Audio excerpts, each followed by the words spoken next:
last class we have talked about automation. Okay.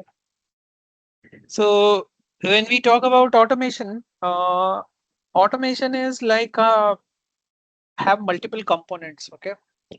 Uh, the first layer of automation, I think if we see the last class, I have already talked about automation with tool, automation with script, or combination of tool and script. Okay. So totally we have three things. Okay. So in the same sequence, let's understand one thing quickly, and then I will give you little, uh, I will explain you about shell scripting first, and then we can have a Python scripting. So automation, under the automation, we have two things, totally three things, but component wise, two main things, scripting and tool. In between, third uh, category is scripting plus tool. Okay. Most of the time, I have seen that DBAs are not willing to do the scripting or coding because they don't get comfortability with coding or scripting. So this is the good news for everyone that we got a AI, right? With the help of AI nowadays, we can write any script. Okay. But based on my last 2.5 or 3 years of experience, sometimes AI is doing a lot of mistakes, or sometimes it is not able to understand your context, or it is not able to understand your automation need. So it gives you sometimes give you bad commands or commands which can create a disaster in your database or in your database environment. So my only ask is at least you don't like the coding, you don't understand the coding, try to understand the basics of it. Very basic, like what command is doing what, and at least you understand the concept that if you open any script, even if it is a long script, short script, there is a common uh, I would say there is a common thing in the market is when we see a large script, automatically we think that it is a very complex script or complex code.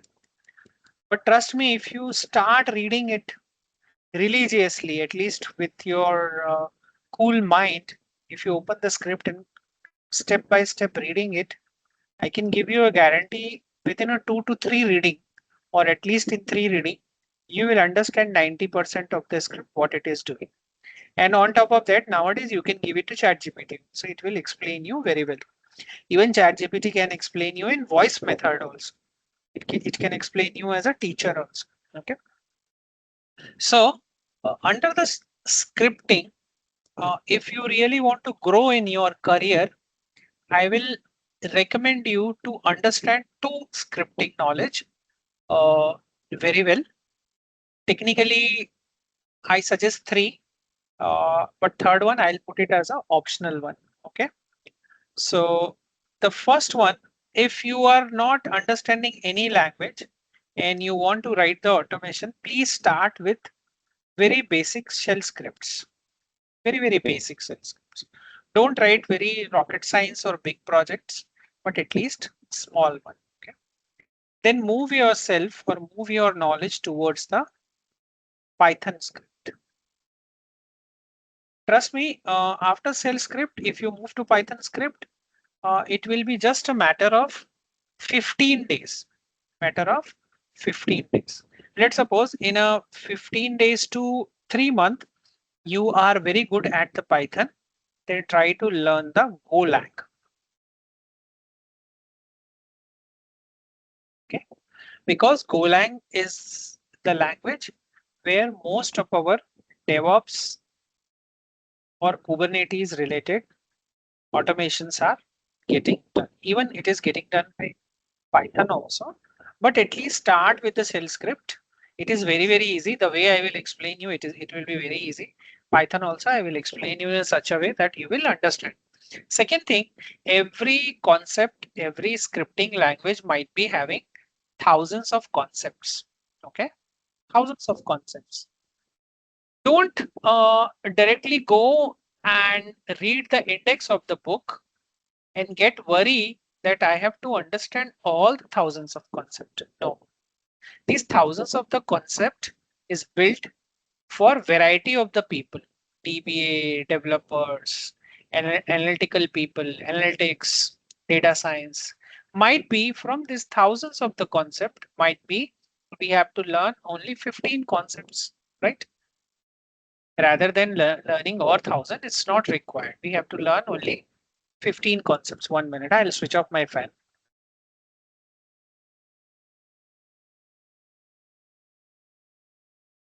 So don't get worried that you have to understand all these thousands. No, 15 to 16 basic concepts are completely fine to write a medium to large and complex automation. Okay, make sense, everyone? Is this making sense? So, uh, 1 minute.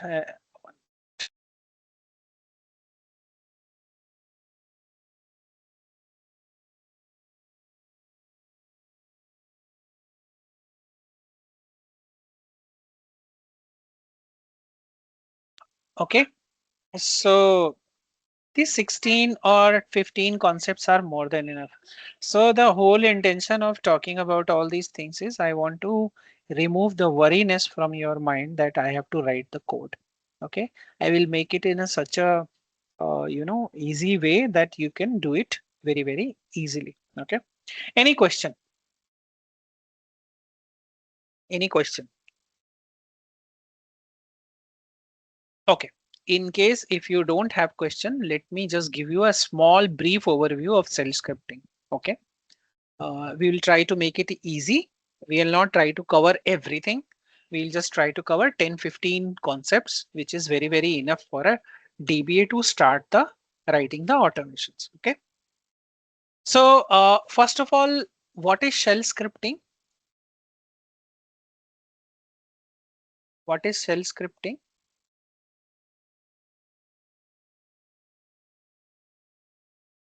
In the very layman term, what is shell scripting? Anyone? Combination of OS Mhm. commands. Very nice. So it's just a combination of OS commands based on certain conditions. It get executes and based on certain executions, it is writing executing from in any direction. Mean to say the direction you are writing the commands in the same direction, it is going to execute on your server, on your application or anywhere. Okay. So this combination of these commands, we are simply binding into a file. Let's suppose abc.sh bash or any format which is executable, and then we execute it.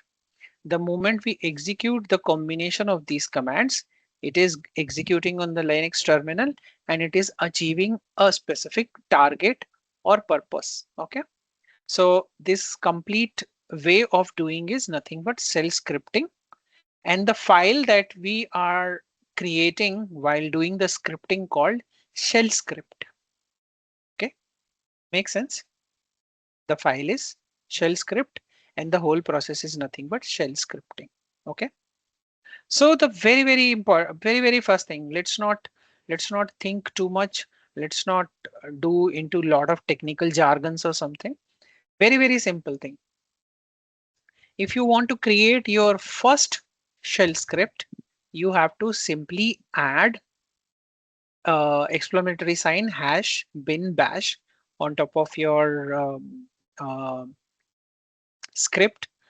We call it as a shebag. Okay.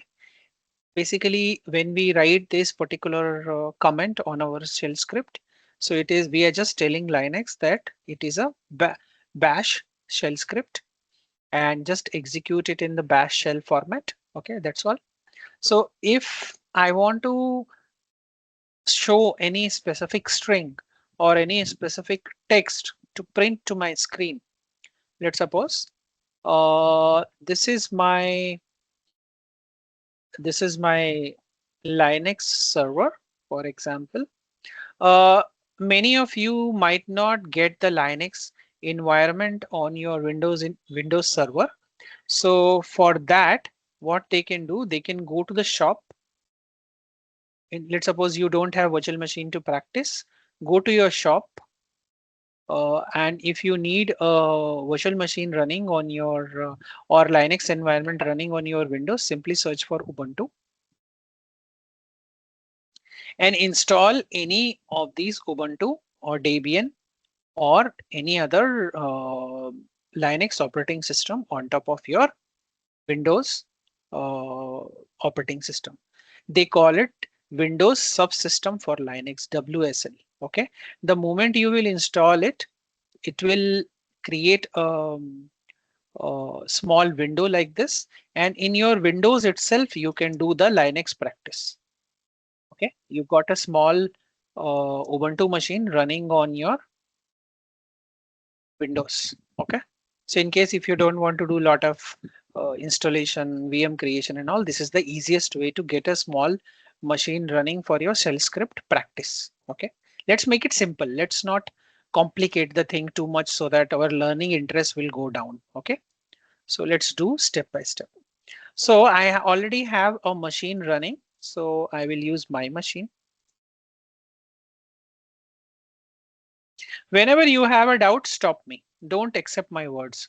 Until unless you are not clear from your mind, don't accept my words or my concepts. We can have an argument, we can have a discussion, we can have, a kind of, I will try to make sure that you understand the concept first. So let's suppose I want to show anything on the screen, simple. Okay. So I will just simply write a very a simple script called vi.hello.sh. Here I will simply go and say this is a shell script. So shell script. So I will say 1 minute. So I will say hash explanatory sign /bin/bash. Under that, I will simply write echo. Echo command is a command which will display the text which is under the bracket. Whatever I will write, hello world. Okay, world. And I will save it. Right. In the next step, what I will do, I will simply give execute privilege to my script. Hello world. And in the third step, what I'm going to do, I will simply run my hello world. The moment I will run my script hello world, Tanishka pani dena ek gilas bottle la hello world. The moment I will do it, it will it will show me the same string which I have mentioned in my shell script. Okay, simple, right? How many of you already know the shell scripting?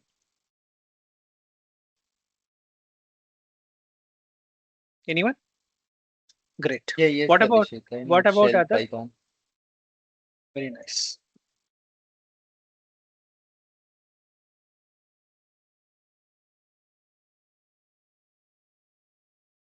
Very nice. So the people who are not aware, it will be a good session for them. Okay. So Yeah, Abhishek.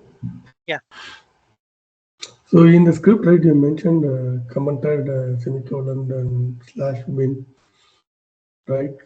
Slash bin slash bash. So why do we need to give that line?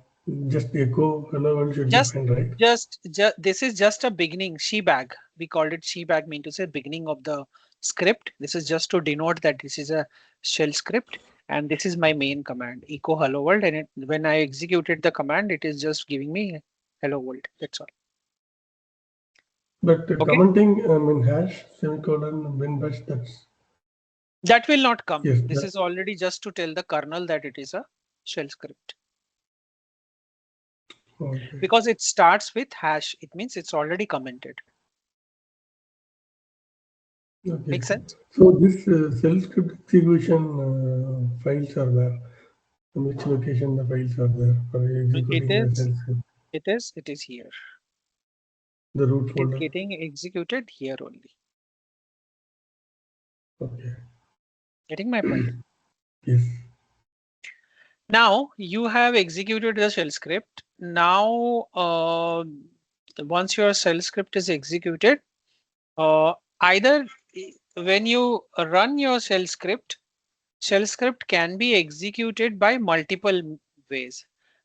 Currently, I have executed with /. Okay.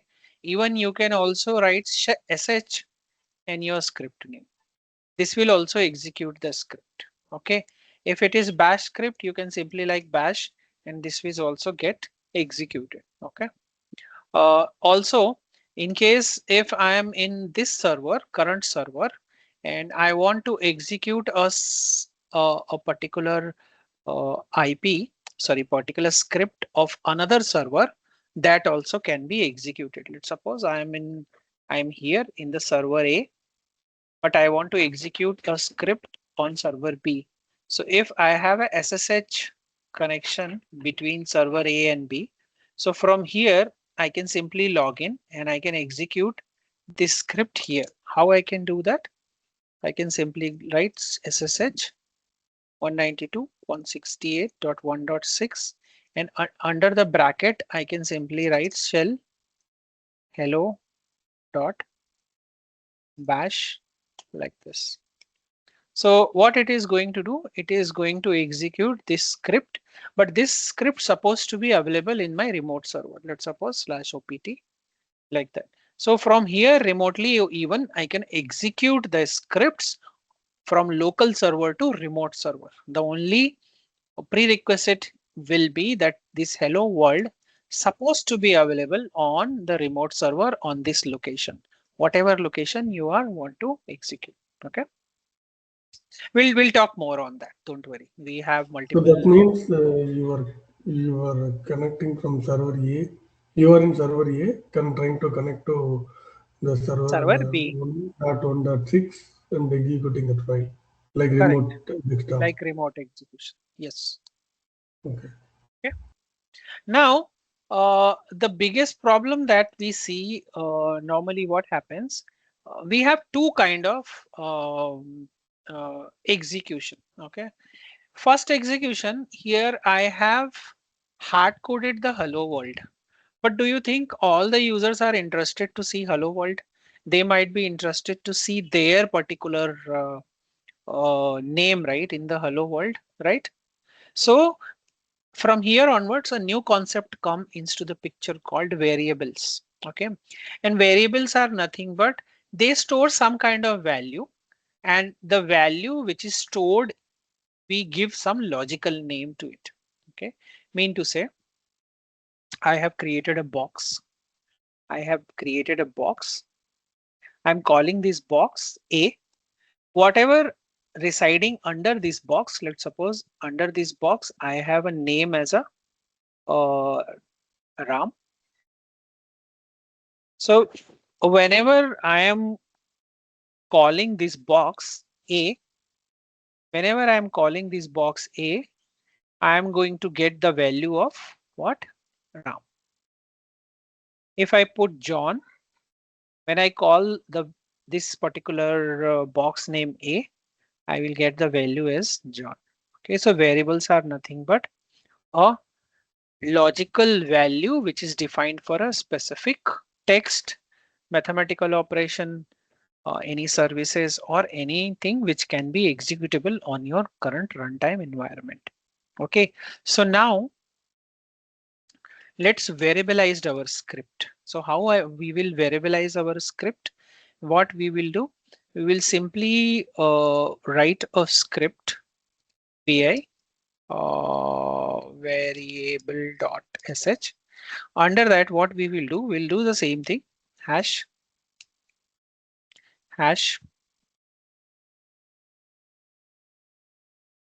slash bin slash bash. And here, what I will do, I will simply say name equal to Abhishek, or you can give name as a Ram. Just give me, okay, and put echo.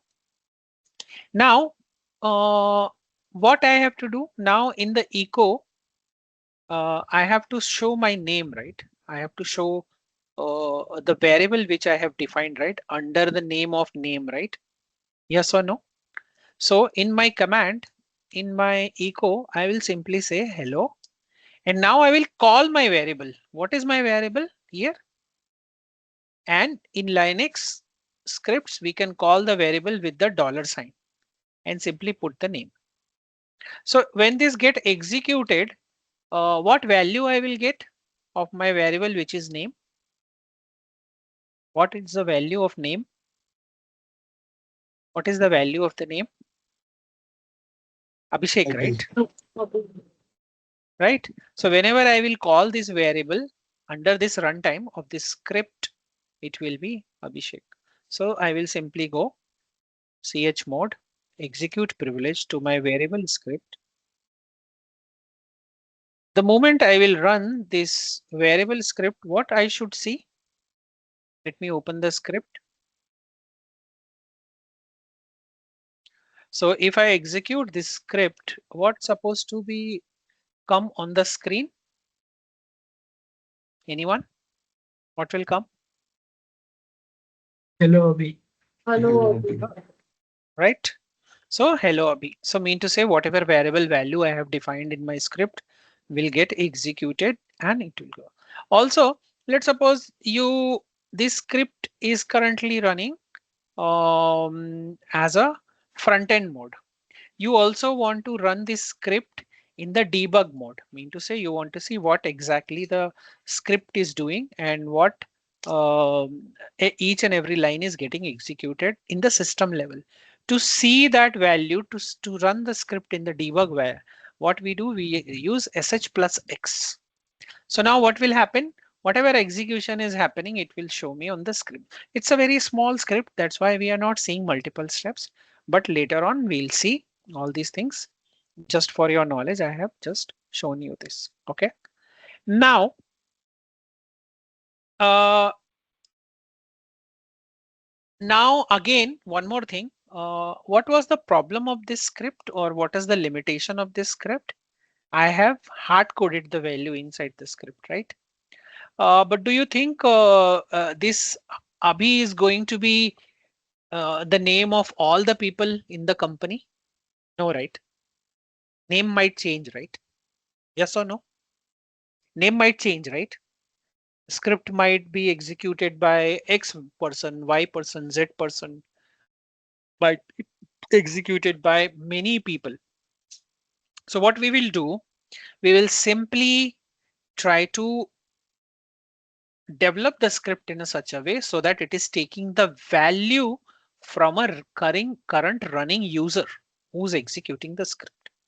So for that purpose, let's create a script which will take this name value directly from the customer itself or from the user itself.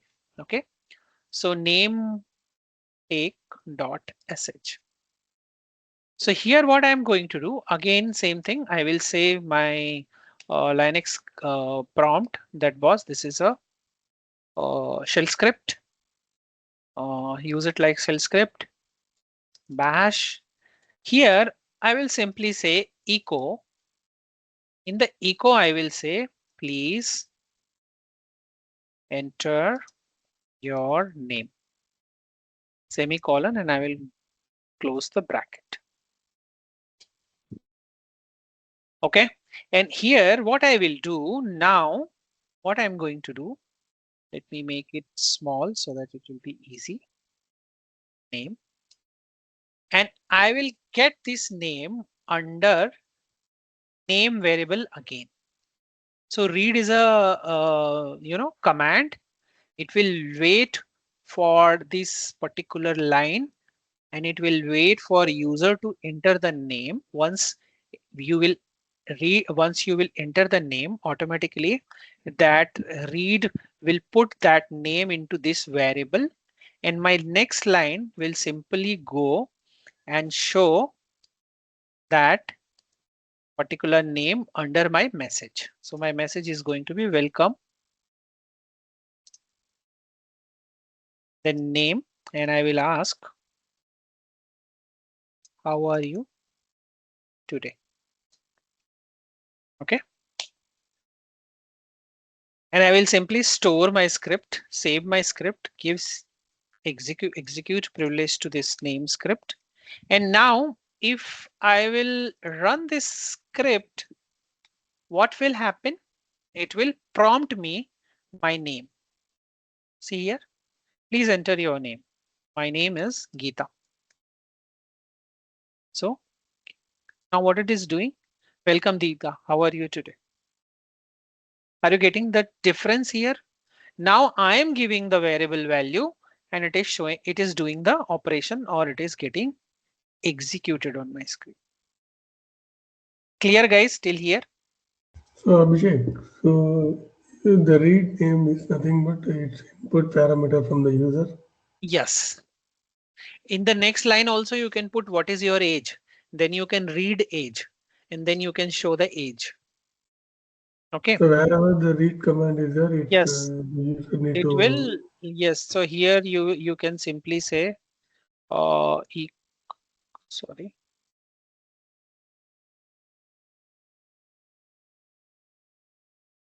Here you do one more thing. Echo.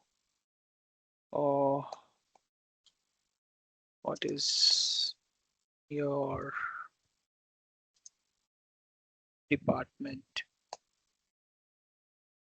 Read DEPT and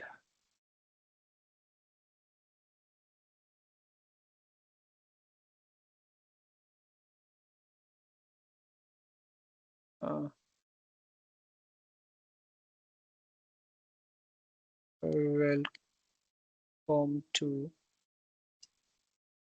$DEPT.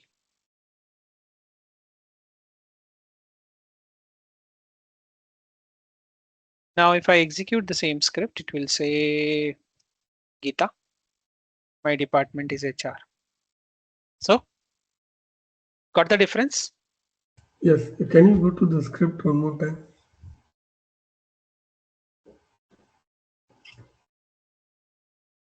Okay, see you mentioned read department, right? DEPT. In the above So line, now echo. DPT become a variable. Whatever value I'm going to get from the echo will go to the DPT.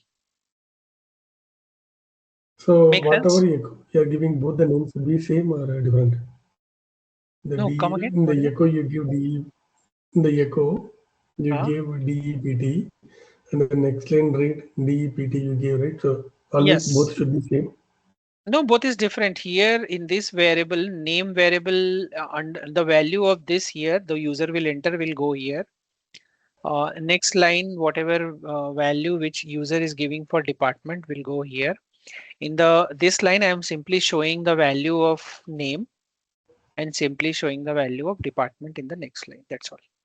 Okay, so in the echo, welcome dollar name, Hmm. which refers to read Hmm. variable Hmm. name, correct? Correct. If you want to make it little more fancy, you can give your script like this and just tell ChatGPT add colors. So what will happen? They will put colors also, because sometimes if users are not very, they are not understanding black and white. So even you can make these kind of scripts colorful also. So same script, all the operation will happen under the color. So all the can you see they have added the colors? Mm-hmm. So now the same script, Whatever you are going to do, the fonts will be colorful so that there is no confusion. So chmod. See this? So the file name itself makes sense to type the code into color. File name itself, I can give colors. Why I give colors? So that when people are in tension or worry, or they are executing multiple scripts, they should not get confused. So color gives them a good sign, right, in the mind that something is red That's true. means I have to be warning.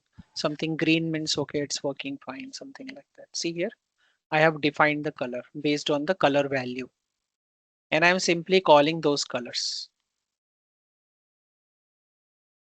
By giving a so file that, name where color. yeah, yes, that's all.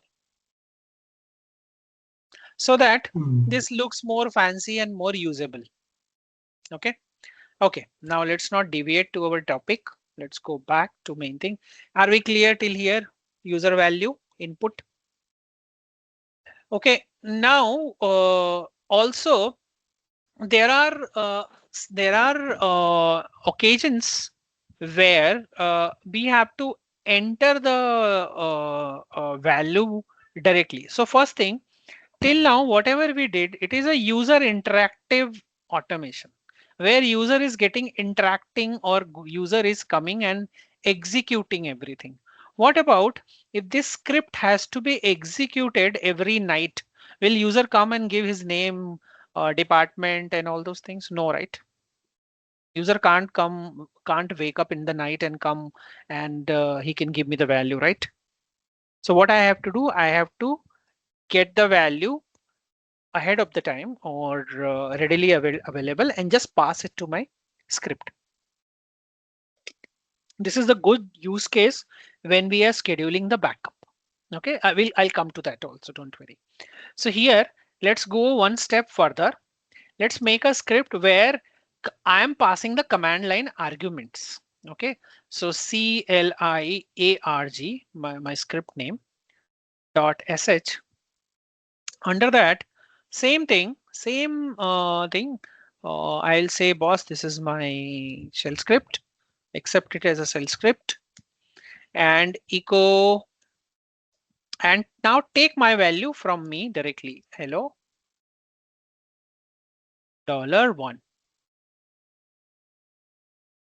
Okay.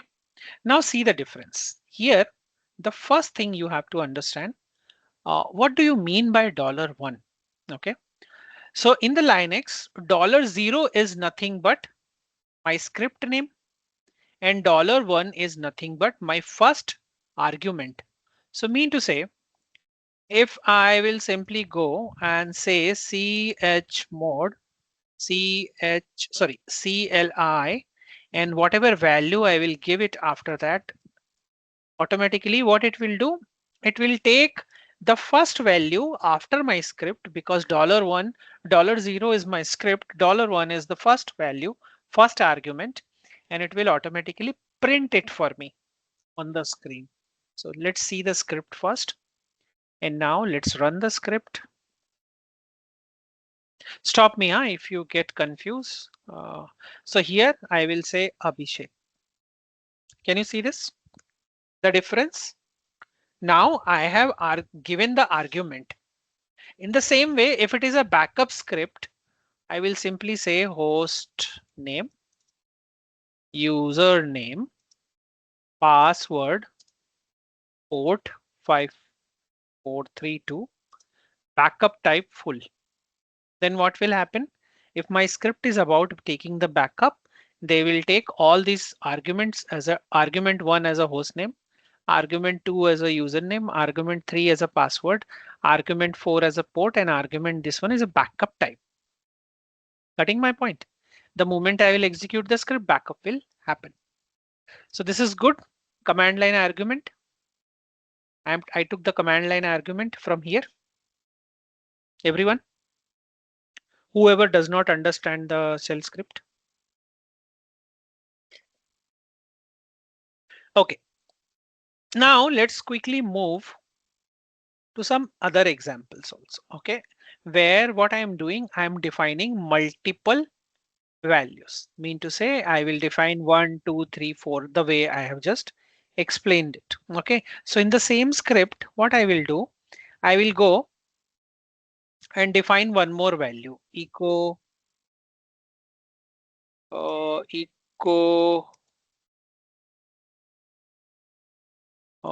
I am $2.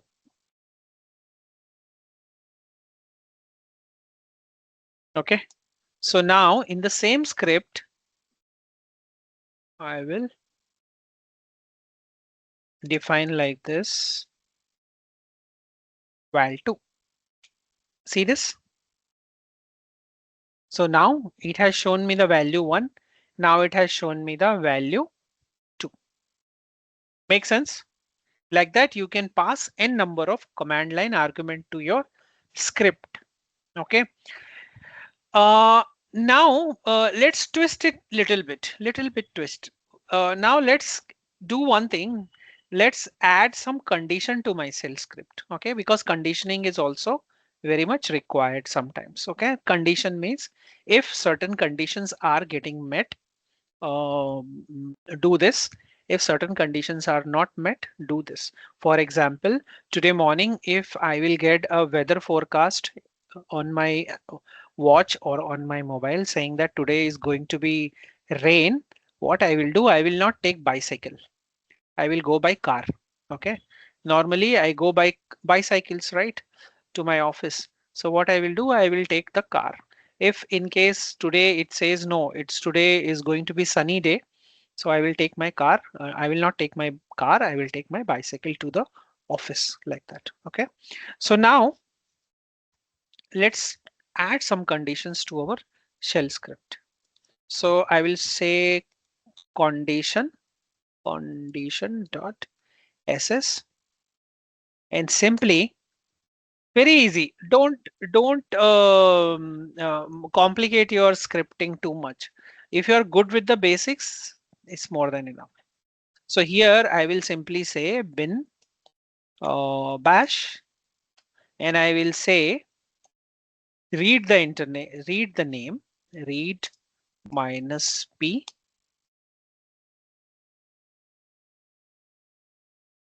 and I will say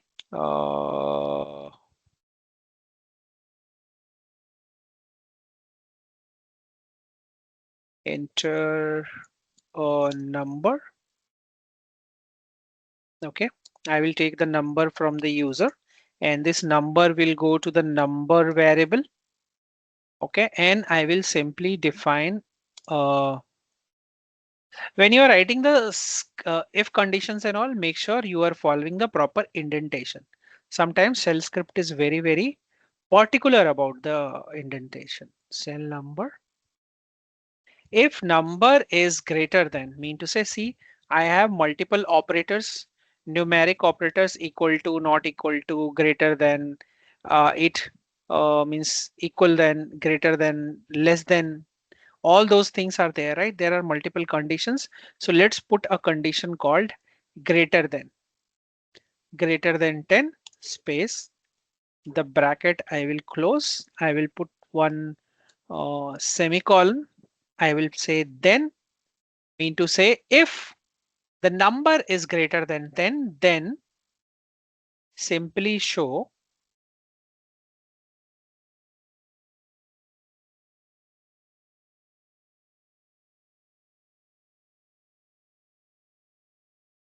echo number is greater than 10. Okay. In case else condition, let's put a else condition also. Else, in case if some user enters any other number. Okay. So I will say echo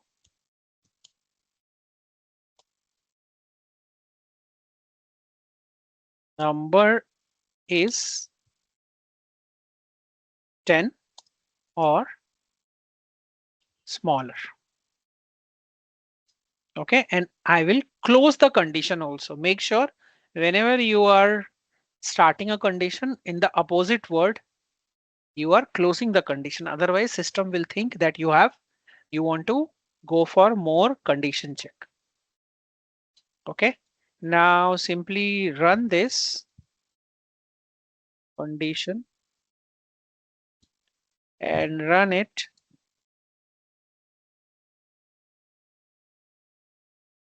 So number is 8.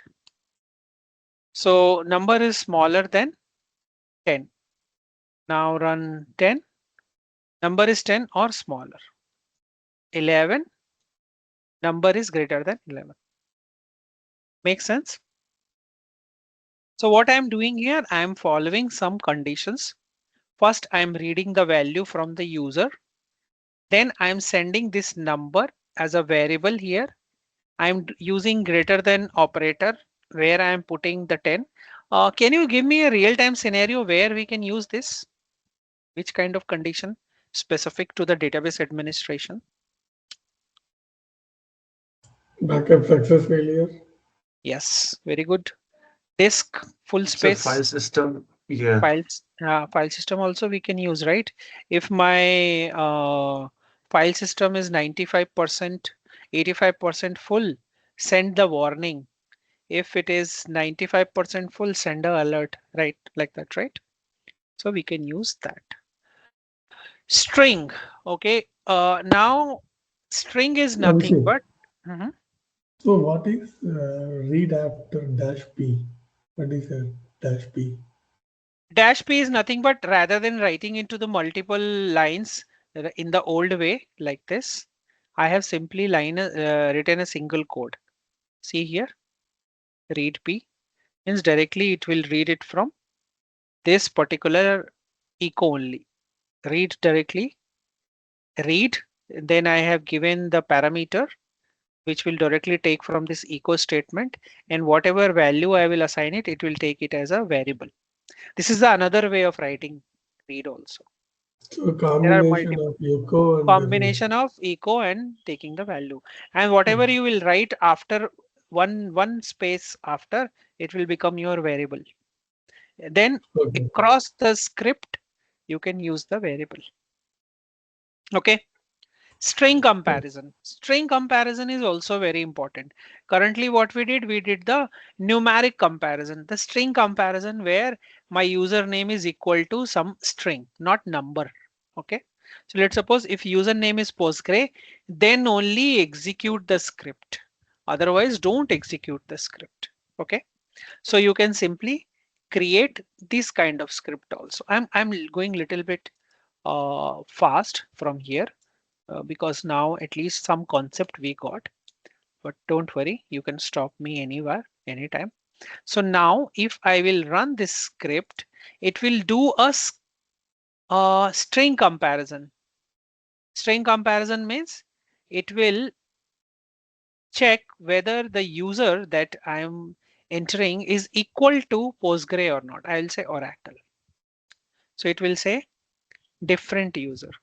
If I say Postgre in the same order, it will say Postgre user deducted. If I say Postgres, different user. Why? Because my order is different. P is capital. Here P was small. So even Linux is very sensitive about the character type. Okay, whether it is a capital, small, and all. Okay, so you can also do the string comparison. After the string comparison, always understand one more kind of condition which is very very important for the DBAs is checking whether file exists or not. If file is existing, then only run something. If file is not existing, then don't run it. Mean to say, I will explain the script first. Vi checkf dot search.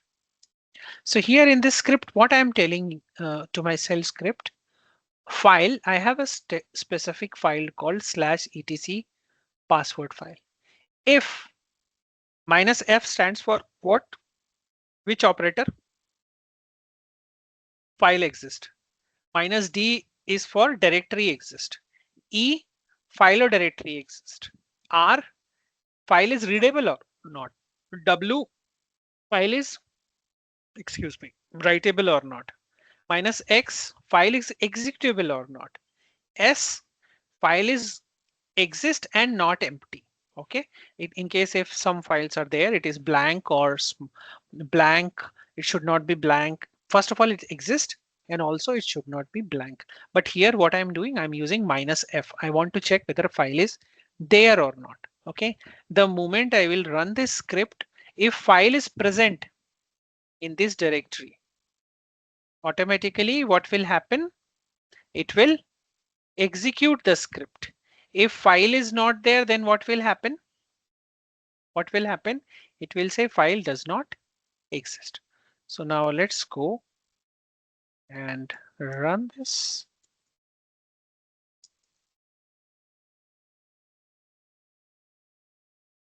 See this file exists. Why the file is existing?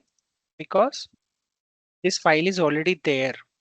But let's suppose I want to do little manipulation. I will simply go and say 1. So now let's check if file is there or not. File does not exist. Why file is not exist? Why file is not exist now? Why file is not exist? Because this file technically not existing on the directory. Make sense, everyone?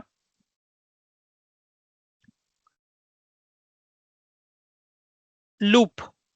So Sorry, what is sir, loop? calm down. Yeah. Yeah, in that file exist command, it will go to that particular directory and check if any file Yes. exists A or not, file. or it Yes. will check the directory only. It will check the directory and it will make sure this particular file supposed to be there inside this. Okay, it will not check any content inside the directory. Nothing. If you put S, then it will check whether file exists and it's not empty also. You have to put the further Okay. conditions also. Conditions are there. Okay. So now what we have this particular condition met and everything is done. Now, most of the time what happens, being a DBA, being a database administrator, site reliability engineer, platform engineer, cloud engineer, AI or ML engineer or ML ops engineer, we have to run certain things again and again in the loop, right? Just to get certain task done, right? Let's suppose I found one condition, okay, run it, second condition, third eight condition, like that. So what we can do, we can also run the things in the loop. Mean to say, this particular script is going to execute how many times? 5 times, and it is going to do certain operation. Let's suppose echo number. So let's suppose every time whenever it is running, I'm running it in the for loop to a number, mean to say for loop number in 1 time, second time, third time, fourth time, fifth time. And what it is going to run do. Under the do, I'm putting my commands that it is supposed to show the number with the number name, mean to say whatever number is getting executed, that number. So if I will run it, let's suppose if I run this script for loop .sh, if I simply run this script,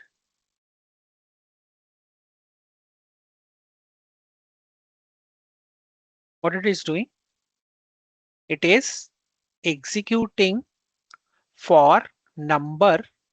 For number is what? For number, what it is? Number is, in this case, what we will call it number as?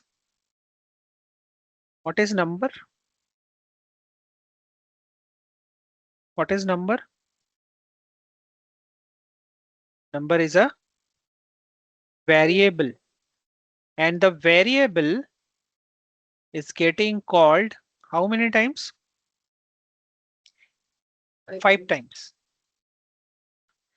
Then once this 5 time is done, what it has to execute?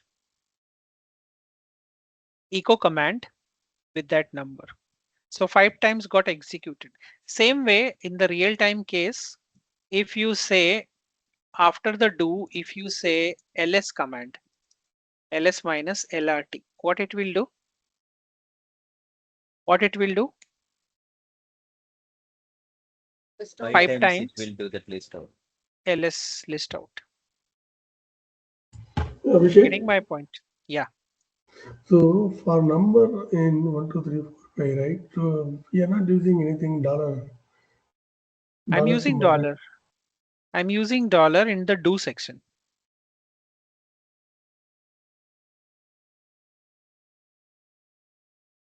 Okay, that many times it will come in the loop 5 Show times.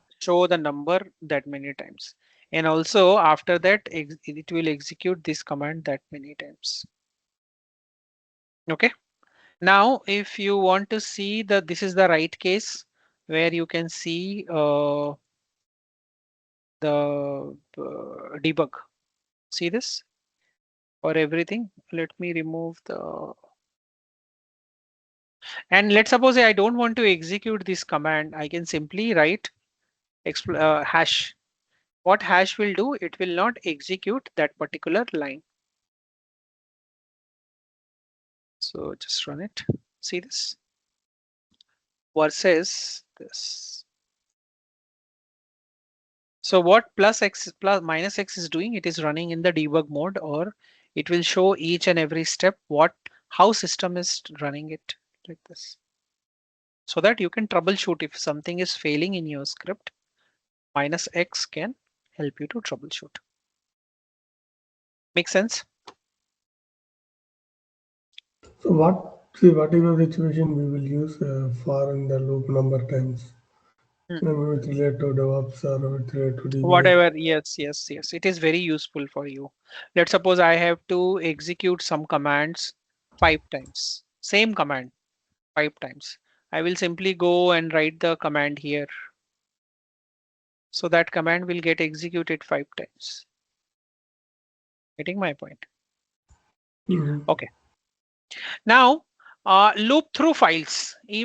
Uh, even you can write some more conditions like for in file, you are giving star do echo log file and then file name. Mean to say this loop checks every file ending with .log inside verlog directory and just print all the files which is having the .log extension. Okay.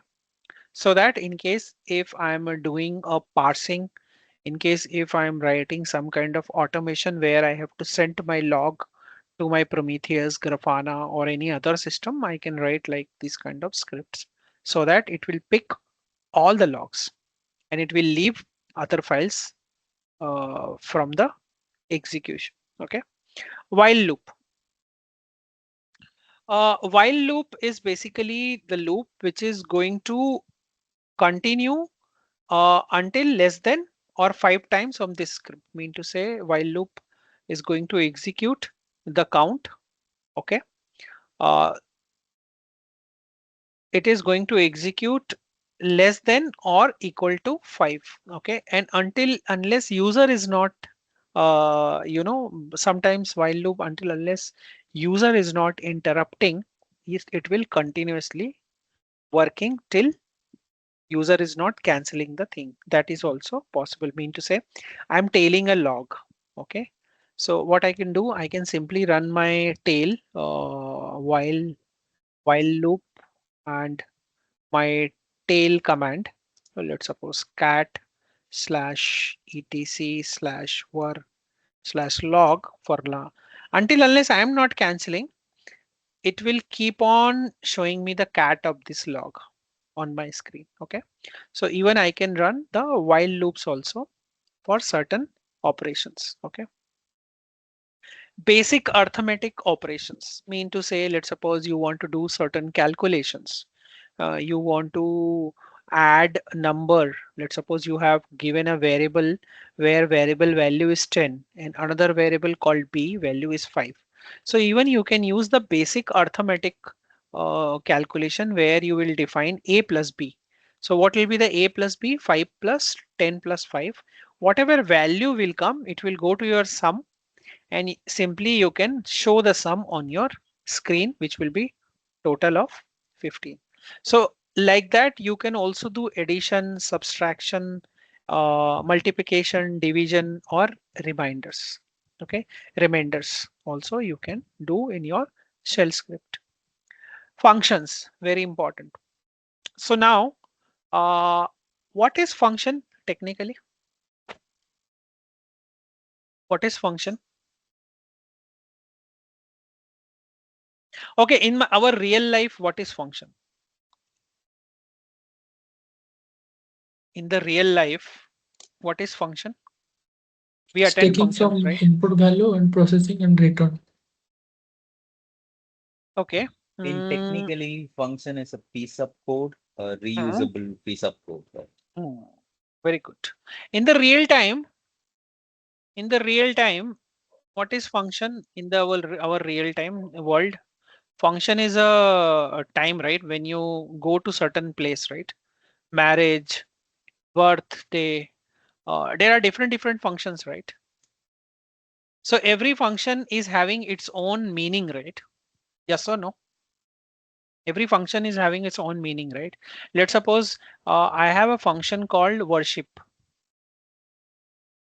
So if I go for the worship, there is a specific task associated with it, right? Like let's suppose 0 to 9. I go to temple, I do this. Same way, school. What function happens in the school? In the school, I have periods 1 to 8 periods. In every period, I am just reading about a specific subject. So this is nothing but a function. My function name is school, worship. Same way, eating. In the eating, what is the process? I cook food. I present the food and I sit and I eat it, right? So there are steps, right? So every step is having its own meaning, which combines and give me a meaning of eating. Same way, walking. So if these are nothing but functions, right? Different functions which is taking part in our life, right? And every function have its own properties and characteristics, right? When I say school, it is very much defined that school means someone is getting dressed, taking the school bag and going to the school, and it is performing certain task, right? Task 1, task 2, task 3. If task 2 is not there, task 4. If 4 is not there, 5. Like that, we have multiple conditions, task, and everything. So in a very high level, can we say it's a function? School is function, this one.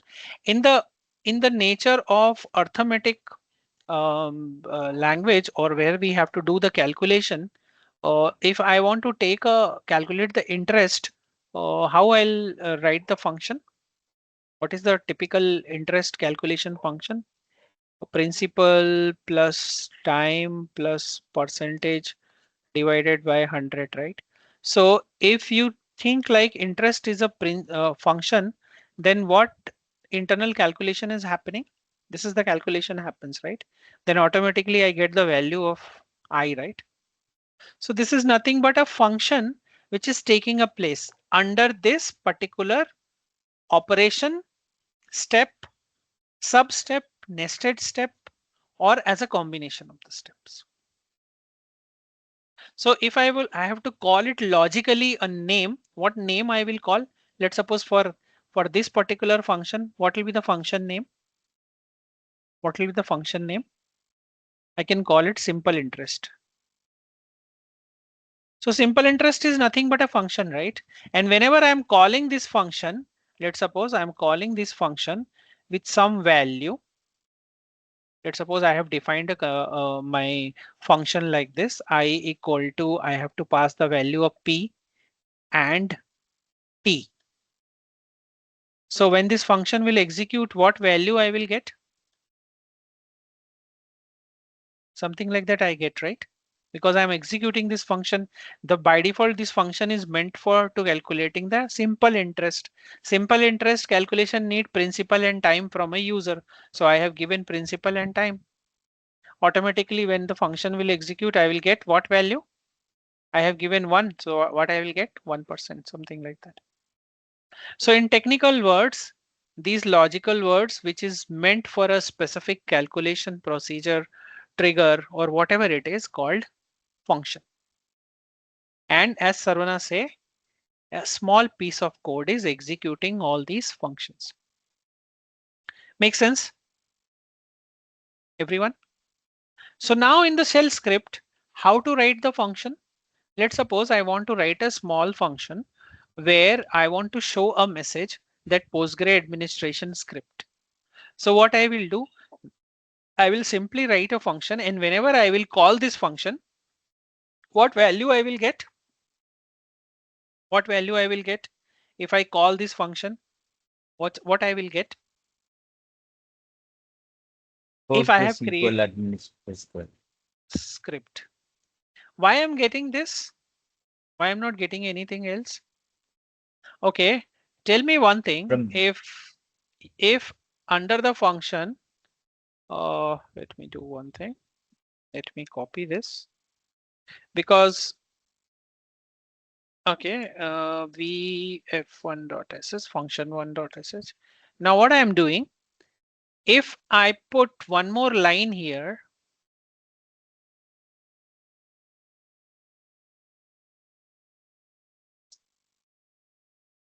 what this function will do now? Anyone? Saruna, don't answer. You now, don't answer. okay. You already know. So let me talk to someone else.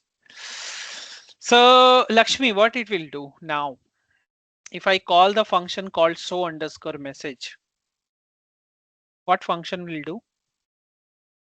Inside that echo, it will read and it will Okay, also create the file. very nice. So if I call this function, mean to say, and also Saruna, don't mind it, huh? Just you know, I've stopped you. Don't mind it. Like I just I to know want. it. Yeah, yeah. If I will remove this line, what will happen? So first I have defined the function, and whenever I use the name, automatically shell script will execute it. Yes. If I am not calling it, simply It will it will not not execute. execute. It will not execute. So here it will be a blind function. Even if I execute it, nothing will happen.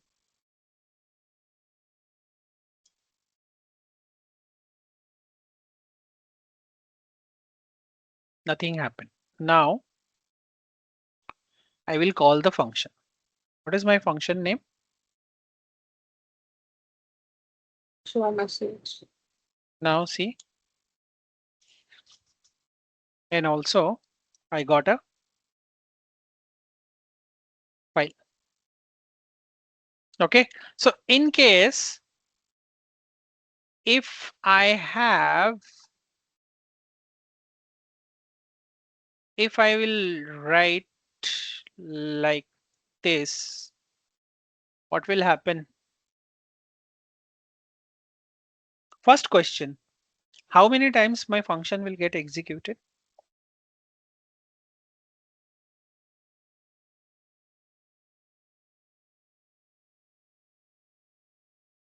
How many times?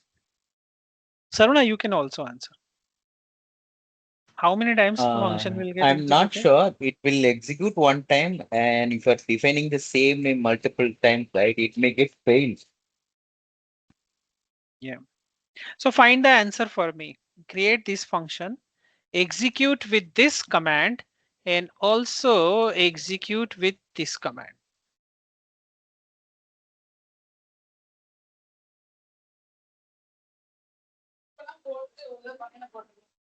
And see the difference. Okay. And tell me in the next time. Actually, can we create a same name as a another function name? I guess so. It may not get executed, right? Code error. Okay, you do it after the break. I All will right. give the answer Okay. or in the next class because these are the questions which normally comes in the scripting round. If company takes the scripting round, these kind of things sometimes comes. They won't make it to you to confuse. They want you to get confused. Okay. Now, Abhishek, so without executing, how to identify the syntax error in the script in case anything? simple set. No, it will execute. I don't think. Sarana, do we have any way without executing? Dry run, I don't think, right? Shell script, dry Uh, run. Do we no, have no, shell we don't have write an option for shell scripts. We script, have only dry the run, debug mode. And this debug script mode? I failed because the functions you declare, you create a file, right? It's already exists. Right.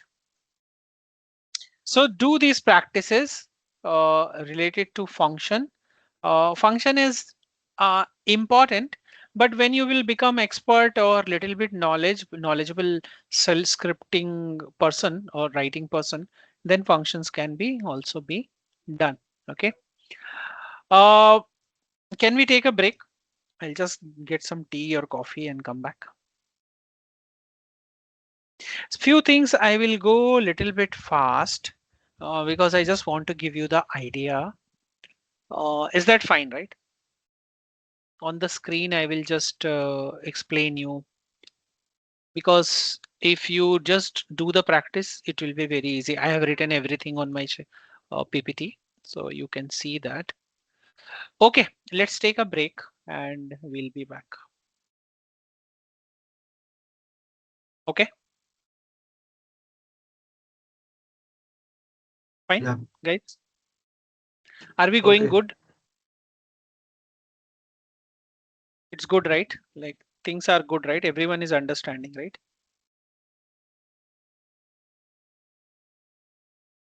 Let's meet in 15 minutes.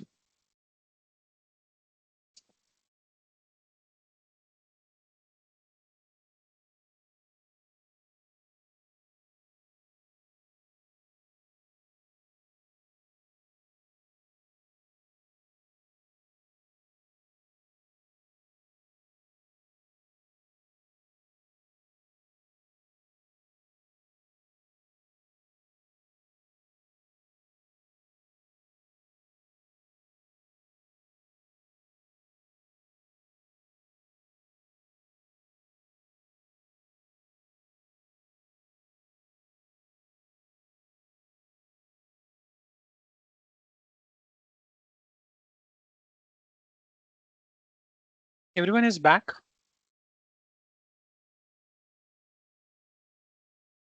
Hello. I'm Yes, back. yes. So one important thing And which is specific to the to our kind of work, specific to our kind of system administration thing. Under the function, now I have hard coded the execution, right? Echo. But let's suppose a person or a function wants some kind of input. So when you are doing the practice, please see function with the argument also, because it's not like that I have written a function to take the backup. It's not like that in my script, I will always take the full backup. There are necessity or there are requirement that sometimes, let's suppose if I am in creating an incremental backup strategy, Monday I will take full backup and Monday to Friday, sorry, Sunday I will take full backup and Monday to Friday I might take incremental backup. So the way when I'm calling my function, so first time I'm calling full backup. In the next five execution, I might call it incremental backup, right? So this function with argument is also important for DBAs. Okay. Uh, another important thing. Sometimes what happens, we have to understand that when a specific piece of software or piece of services, piece of command is getting executed or not. So in the Linux, all the command specific to the Linux now, any command which returns an exit status, mean to say if Linux command is getting executed without any error or warning, this will be considered as a 0. If any non-zero value comes Any non-zero, it can be character, number, hexadecimal value, any value will be considered as a failure. Okay. So in case when you are writing a script and something get fails, so your script want you to denote it, right? That something got fail. My last command got executed with warning. For those kind of scenarios, what we do, we are using dollar question mark to understand whether the command got executed properly or not. Okay. For example, ls minus lrt, and then I will say echo percentage question mark. So my command got executed without any issue, right? So what I got? 0. If my command will not get executed, then what value I got? So 0 means success. Any other non-zero value means failure. So in case if you have executed a Postgre command and that command is not executed properly with warning or with something, and you want to catch in your shell script, so what you can do, you can write a script with exit status. Exit dot status. So what I'm doing here, I'm telling boss if ls space backup is executing properly, then get the exit status. If it is equal than 0, then say command completed successfully. If I'm getting any value other than 0, then say command failed. So let's suppose if I will run this command, what I'm getting? What is that? Command is successfully executed. Why it got successfully executed? Because the directory which I want to ls is already present.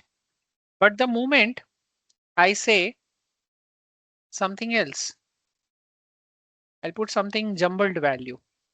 Now if I run the same script, what I will get? Command failed. So what is the significance of this? In which conditions we can use this? In what conditions? When we have to do the decision making or conditioning for my next execution, I can put this kind of if conditions. Make sense, everyone? Guys, am I audible? Yeah, yes, Am I Amit. audible? Yeah. So like that, you can do that. Now, service check. So let's suppose I want to check certain services are up and running or not. And in my case, I already know the service is there or not. What I will do, I will simply create a script where I will define the service name. In my case, service name is Postgres 16. Now you will ask a question how you understand, how you can find the service name. So either I can do systemctl. What is the command? Systemctl list units. So I got all the units, right, which is running on my computer, and I will simply grip it with Postgres. See this? So let's suppose I want to create a system where I want to understand this Postgres 16 is running or not. So what I will do, I will simply create a service name and define the service name. And if systemctl is active, mean to say there's a command called systemctl is active, quiet means we don't just show the result and get executed. Don't wait for user interruption. And service name, then Postgre is running. If this condition will fail, then show Postgre is not running. So let's quickly run it. Check. I will give this particular script name check psql status.sh. So simply run it plus X. Now simply run it, check. So is not running. Any reason why it is showing not running? Because my service name is not correct. My actual service name is this particular service. So let's correct the script and see if it is working. Otherwise, we'll do further changes. Check. Let me ask one question. I want to make this script user interactive rather than I am hard coding. I supposed to give the $1 value. What should I do? How I can make it user interactive? Using the read parameter. Postgres, you remove it and in the dollar. Okay, so how I'll write it?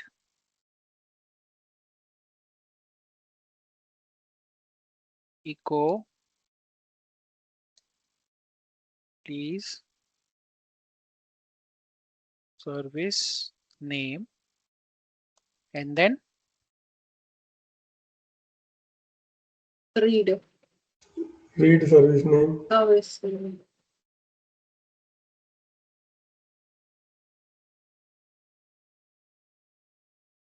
this is not required now, right?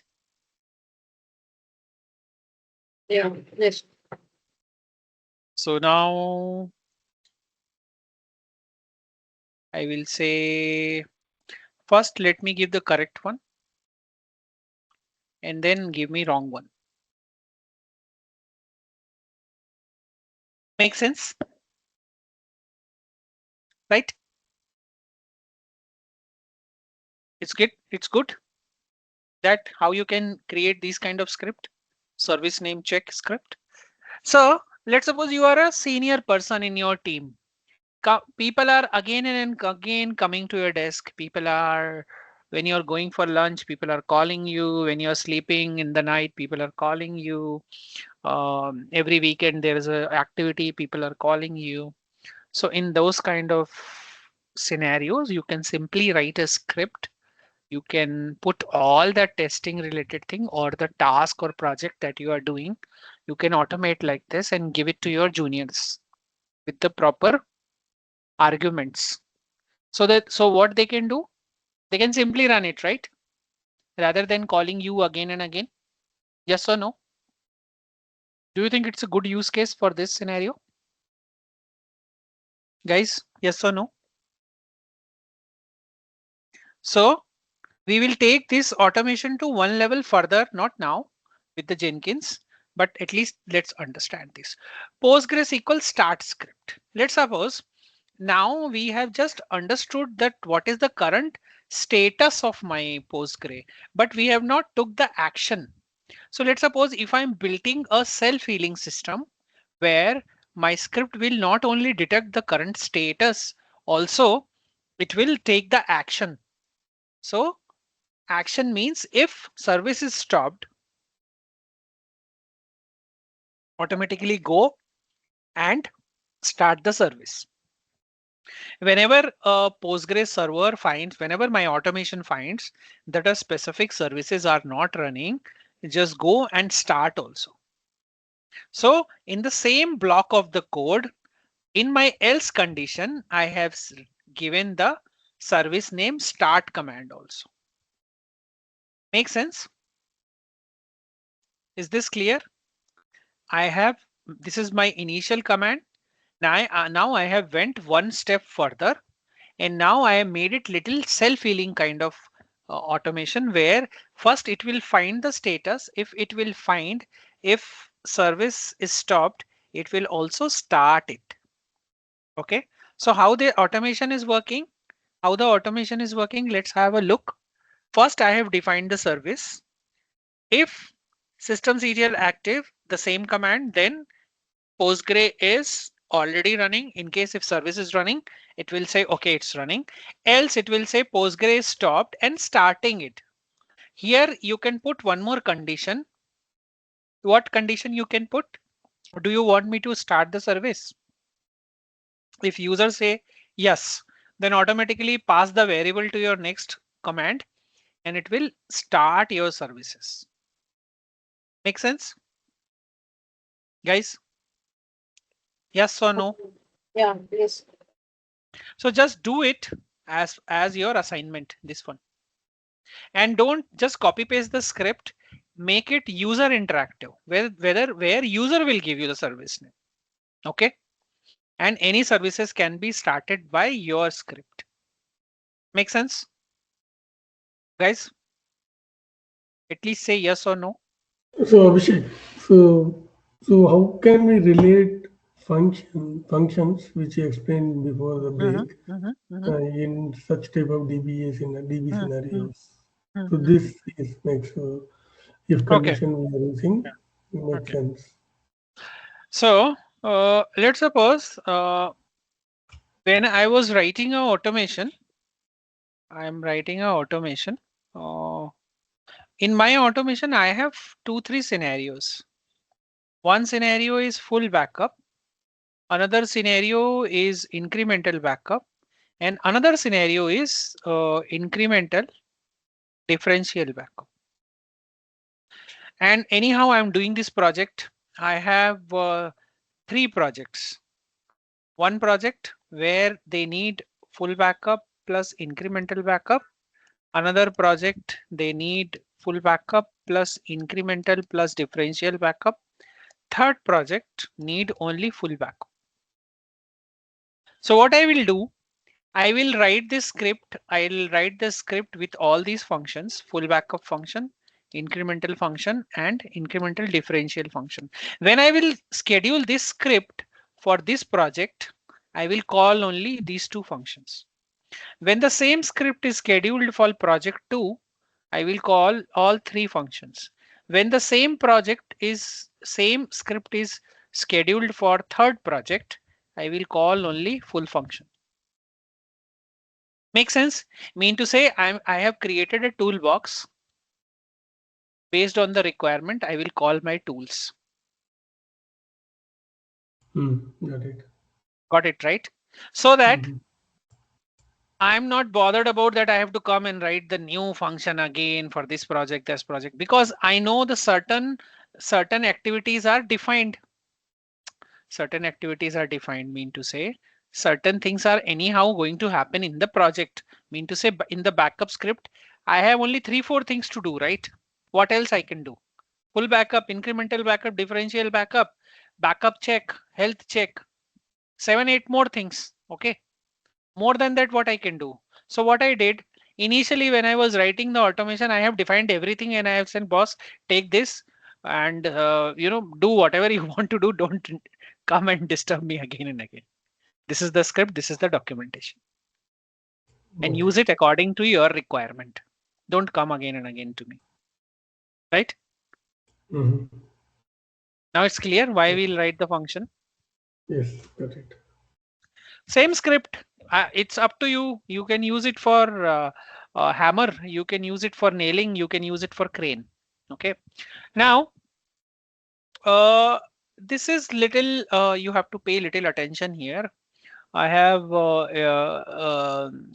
incorporated 2, 3 things here. The first thing, whenever you are free, read about awk command. Awk command is nothing but when you are extracting the data based on the column, based on the rows, and you are making some kind of decisions. Okay. Mean to say, let's suppose there is a df command. So when I'm writing an automation, do I really need all the data out of it? Do I need all the data? No, I'm not interested in all the data. I'm interested only the data where the percentage is more than, let's suppose, 20% for this case. So what awk will do? Awk will handle this data. Okay. Awk have multiple functions inside it. Let's suppose I want to see only data for this particular column. So what is the column name? 1, 2, 3, 4, 5, 6. So I want to see only 1, 2, 3, 4, fifth column. Okay. So what I will do, I will say awk command for fifth column. So awk will give me the result only for the fifth column.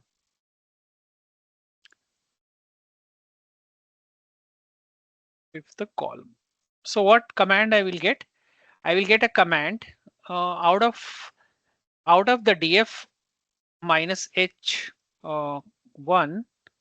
I will print only awk. Which column I want to print?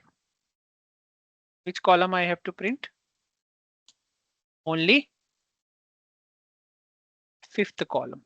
Print does not have space. Print $5. Bracket close, quote close. So what this command will do?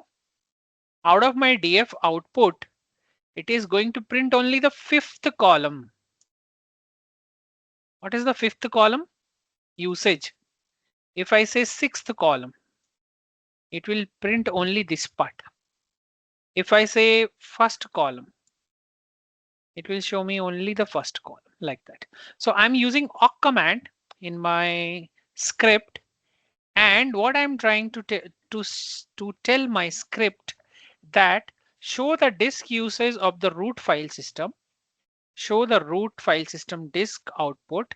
Then I'm using awk command, extract the disk usage percentage. Fifth command, I'm just extracting the fifth command.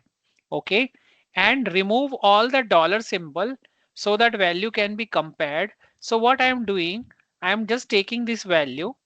I am just doing diff command from the awk command. I'm just taking the print 5. Okay, show the disk root file system. I'm just telling that current disk usage is the percentage, whatever percentage I am getting from here. TR is nothing but it is removing the percentage sign from the output. And I'm just sending this particular value, which I'm getting from here, to my next if condition. I will say usage. If usage is greater than 80%, just show disk warning. If it is less than 80%, just show me that disk usage is normal. Okay, so now simply go disk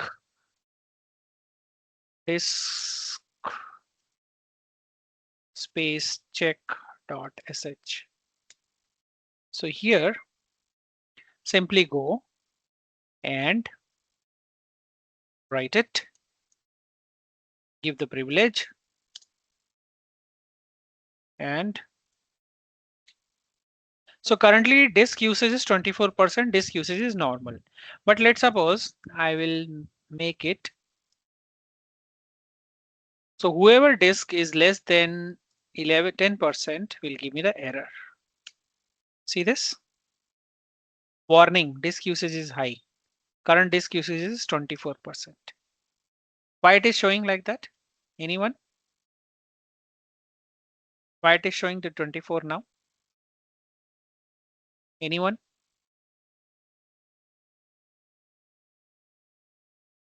Can someone read it for me? Why it is showing now or why it was not showing before? Guys, read the script for me, please. Usage greater than 10, right? Mhm. If it is 10, then It is. Mhm. then in the next step it will go for disk usage is high. Mhm. If not, Mhm. then it is normal. Mhm. Okay. What is the use of this NR2?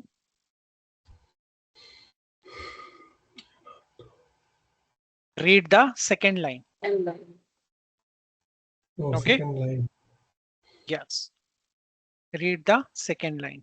And TR, what TR is doing? TR minus D. remove Removal the of the percent, right? percentage. Percentage. What is second language? Percentage. Which second Why language? I am removing the percentage? What is so Pad in Because we are percentage. comparing with number only, not. Number, Yes, very nice. So Right. if percentage will go, then it will become string or something. It will calculate, take it as a Mhm. different value. Then my greater than value will not get matched with 10, right? Okay, NR2 means from second line. I understand from where it means where it will start. See, simply run this. It will skip the column level second row. See this.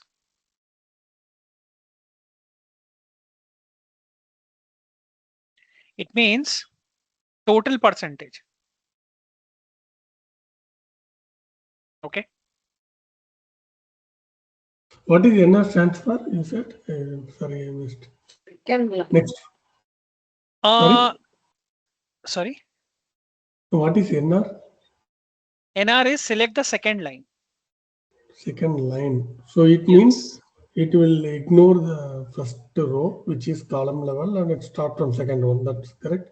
Correct. Hmm. Okay. And if it is greater than, then warning. And but tell me one thing. This is a very generic script. Can I make it for a specific? I'm not clear. You means Mhm. NR means only process second line, so only second line. That means can you go up in the DF, whatever the second line, the directory path, TMTFS, only that line is considered for cross checking. Uh, I think we are talking about df slash only. yes, we are talking about only df slash. I'm not taking Yes. everything. Only root. Abhishek, just Okay, I just did not see that. I thought I yeah, finished. df slash and output. I So it missed. is just Yeah, then. got it right. Yes, yes. I thought you were taking DF5 and if I missed that.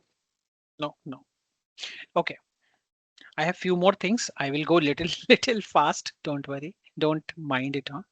I have few things which I really want to talk about because these things are anyhow you can put it on ChatGPT. It will give you.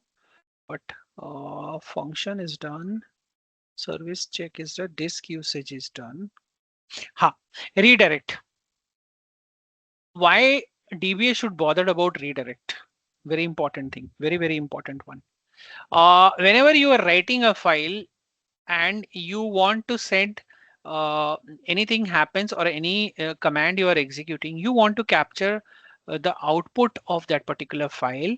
That file will go to that another file. Let's suppose I'm running a backup and I want the backup supposed to be executed and it is go to a specific log.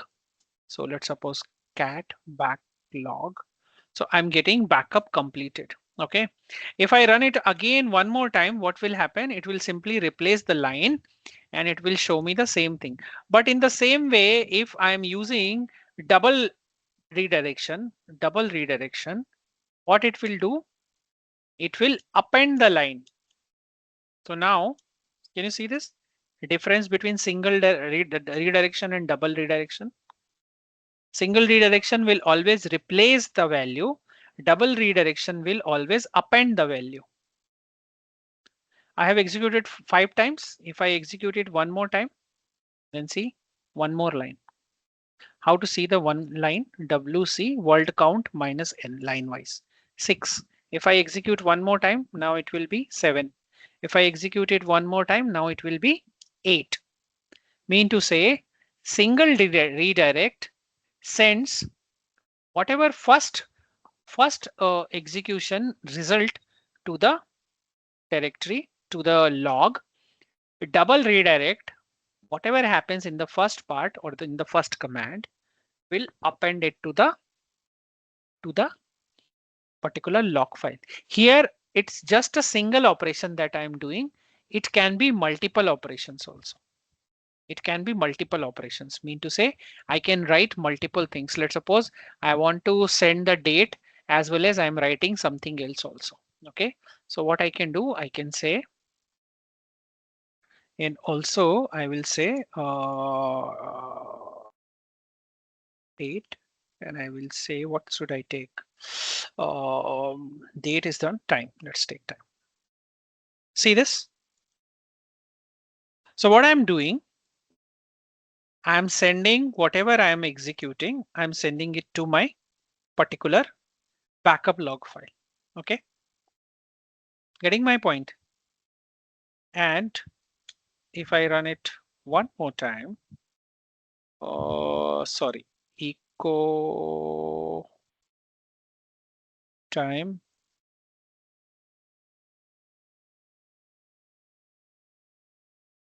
Let me remove this.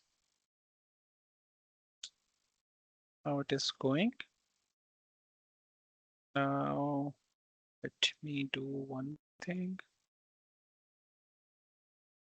Time.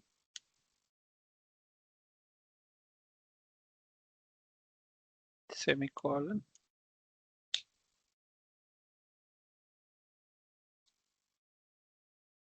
Let me see why it is not going. So mean to say I can execute multiple things or the script, whatever I want to execute, and I can capture the output of that script using redirect function to a specific log. If I'm using single redirect, it will replace the current value. If I use double one, it will just simply add the line. Let's suppose if I run the same command again, the date command, I will find a new value. Okay, but if I simply do and go to single redirect, what will happen in the single redirect? Anyone? The new file will get created with the current value. That's it. It won't Yes, happen. that's it. But the downside of this is what? If I have accidentally executed this, what is the downside? Or what The old values is? will be gone. Yes, my old values are gone. And if I have a alloy or if I have a Prometheus and Grafana configured, and if the values are not loaded in my time series database, these logs will be lost. So we have to be very, very careful. Okay. In the same way, comments. Now you must be thinking this guy is crazy. Why he's talking about comment, which is a childish thing, which does not have any meaning. Saruna, I think you can give more information on that. Why we need comments? For this, Anyone? right? To understand about the coding, right? What we are doing there. Yes. Very nice. So what happens? Sorry to say that we always develop nice projects, very nice automations. And unfortunately, a lot of people have the habit that they don't write the proper commands to their scripts. I mean to say, they don't write the proper commands, proper things in their script. Like if I'll be the person here, I supposed to write a very clear message here. Why, I don't know who's going to execute this command, who is going to be the next person who will come to my shift. So make sure you always write the commands in a proper way. You put proper comments like this script is for this check of root space. Okay. I should also write date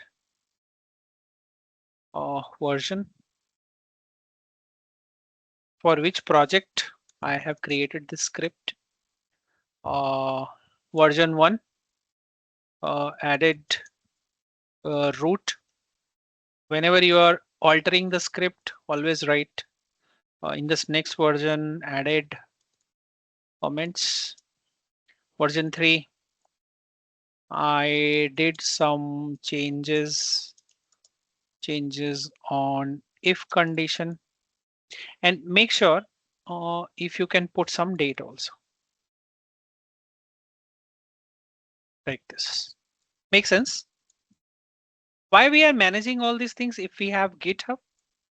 The reason is in case Git is just about the old and new tracking, but if you just put some basic information description, your shell script will be always useful. Okay, but now we have ChatGPT. At least we can go and we can get the details. But if you will put all these detail, it will be very easy for the other person. It will be very easy for the person who's coming next. Okay, we can save the effort and all those things. Okay, so try to write all these comments in your script. Try to write the details as much as detail you can, put in your automation, so that if someone is writing, he can clear cut get the pictures. uh Another thing. uh, Abhishek, even if you are writing some scripts more than 200, 500 lines, mm, mm, mm, if you use that command, right, we can easily identify which block from onwards we can read it. correct, Some very nice, error it yes. came, right? That's why we use it a command to identify where we have to start troubleshooting it. Right, right. Even it is good for us because our mind have a limited space, right? Let's suppose I have created this automation 2 years back and today something failed and I got a ticket or I got a call. So at least I know for this particular block of the code is doing what. Okay, makes sense. I have created a small lab also in the end. This lab is nothing but just to give you understanding about how you can run the $1 to $3 value. The only reason behind this particular lab is just to get you the value, just to get the understanding that how we can run these big scripts so that you can use these kind of scripts in our Jenkins program. Okay, in the Jenkins pipeline. Okay. Makes sense, guys, till here? Everyone, read this part. This is just a lab one. Okay. Do you like the session? Like you are clear what I was trying to tell you in this particular section? So why I have chosen only these things, 10 to 15 things, because I think as a junior level person or as a person who's starting, this is enough. The moment you understand this much, you can take your automation to any level. This is more than enough, right, Sarvana? You are experienced person. You can also give your input. I think this is enough just to anyone to start with the cell script, right? At Yeah, least yes. you can just start the this scripting. And another thing, if you really want to go and understand about it, there was a shell scripting. There was a book actually, which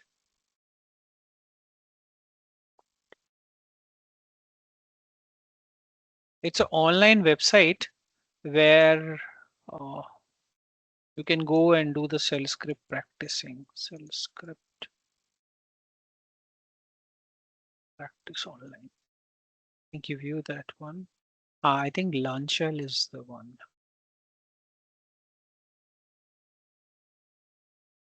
Yes. Uh,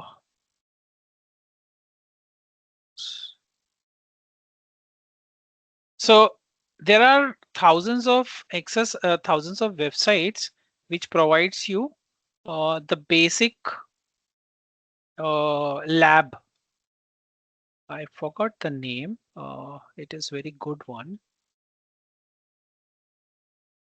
which gives you a interface where you can go and do the practice.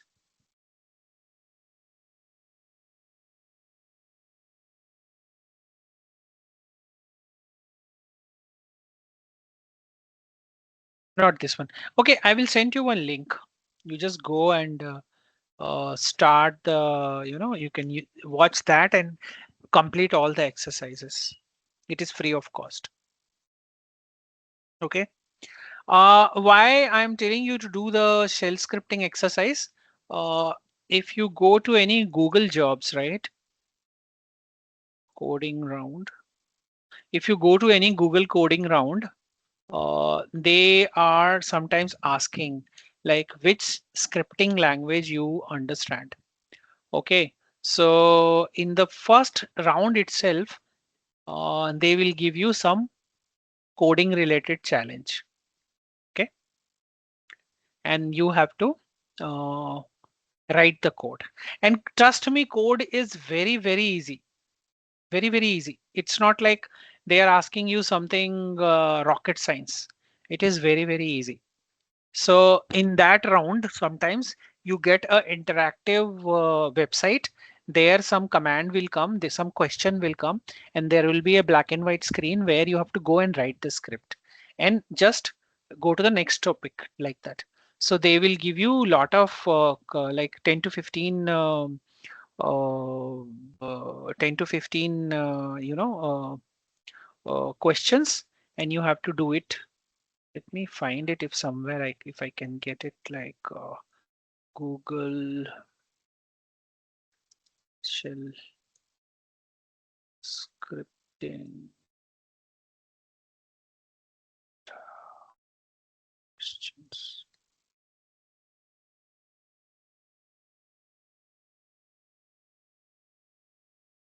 So you will find all these things on the internet. There are a lot of websites. They have posted the real-time Google interview questions.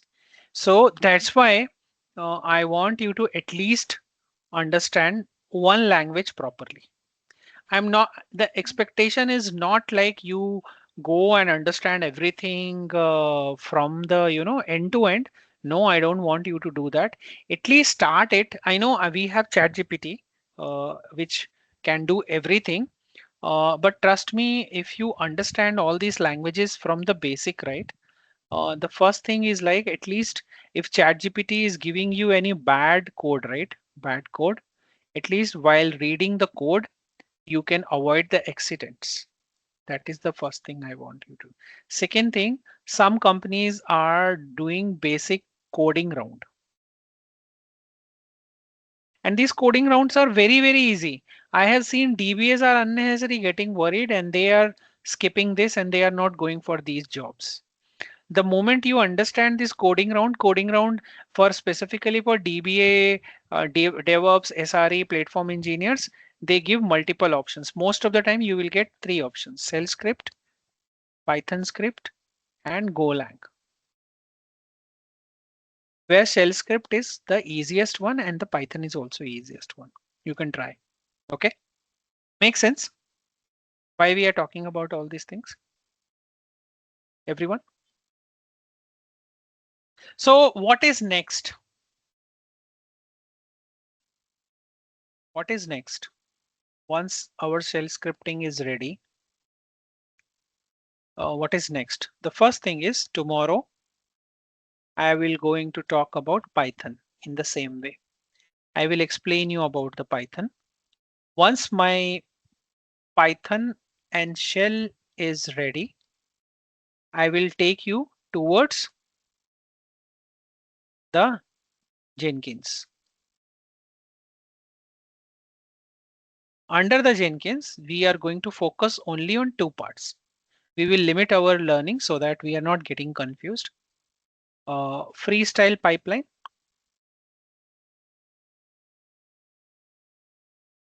and freestyle, and second one is a pipeline project. Here we will talk about Groovy language. Here we are simply execute our shell or Python script using the freestyle jobs. Okay, make sense? So that I can teach you the end-to-end process. Okay, clear guys? Are we good? Are we bad? Are we not clear? All good? Yep. This is making sense or this is unnecessary? Is it good? Everyone? At least say something. Yep. So, what about others? Sai Prasad, Sarvana, RT, Rajat, Lakshmi, Vibhuti. Yes, it's good from my. Good, right? So Yeah. let's meet tomorrow and let's finish the Python part.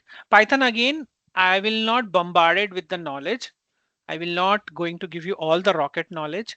I will only take the topics which is necessary for the DBA. And trust me, after that, it will be so easy for you. Then you can run anything. Okay. I will make it so easy that you can run anything. Okay. Clear? Yep. Abhishek, can you Mhm. show how to configure the Logi dashboard, right, in Grafana? Logi dashboard is not no need to configure. It is by default available. Okay, when I created, I couldn't able to find the login dashboard for Logi, but I can able to find those its metrics are working in Uh-huh. Prometheus, but I don't unable to bring those dashboard into Grafana. Just share your screen. Okay, If you can just a share minute. your screen, Give me a minute. I will log in that the machine and show you. because I have destroyed some of the things. Okay, But Five let me minutes, see. 2 minutes. I will bring up my No problem. DM. I am also trying. In case if I have that available, I will show you on my screen. So vagrant SSH. Okay. So vagrant SSH.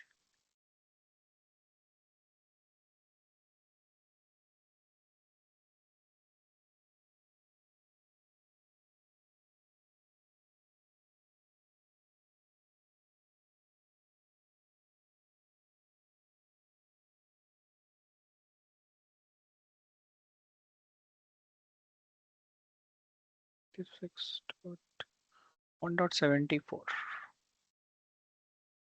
1.74.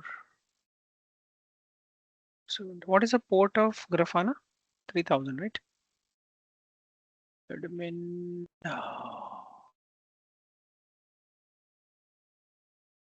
What's the password?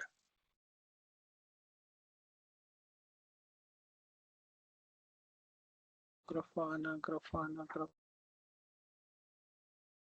Admin @ 123.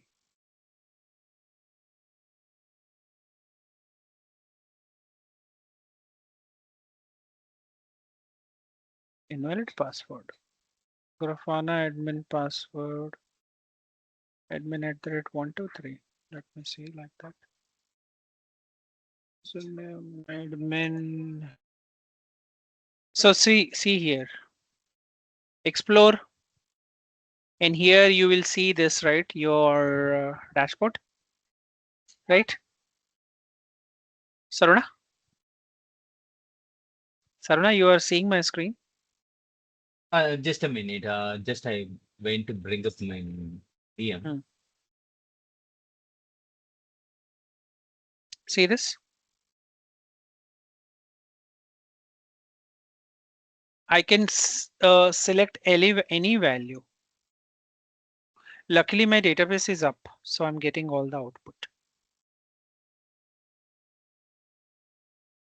Even you can add new query. Where is the query? Add query. Here I will say alerts. I will run the query. See, this is also coming. So explore, then your Loki or your connection source, whatever connection source you want to do, just run your query. In my case, might be my Loki might be down.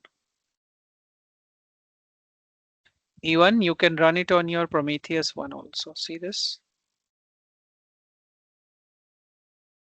So for Loki, there's no dashboard, default dashboard.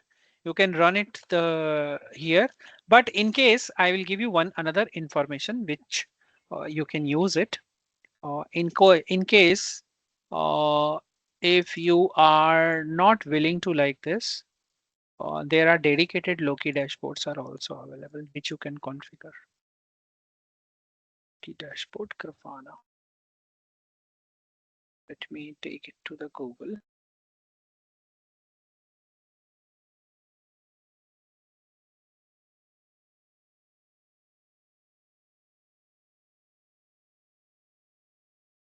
See this? There are dedicated dashboards are also available, which you can create like this. You can import.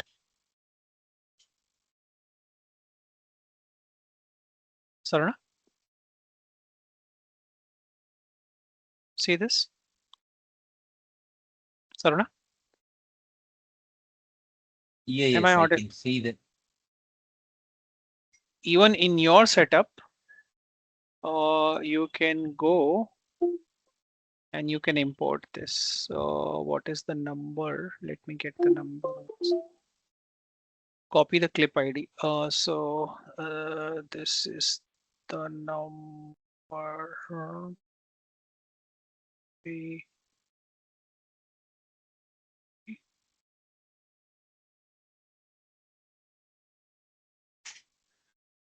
13186.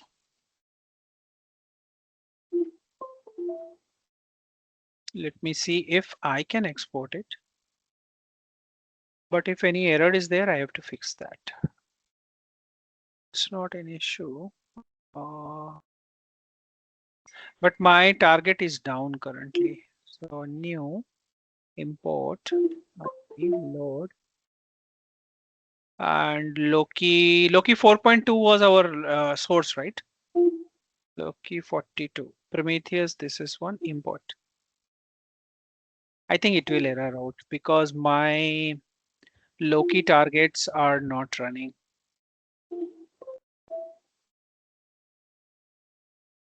But you can add it like this and all the things will come here as a dashboard.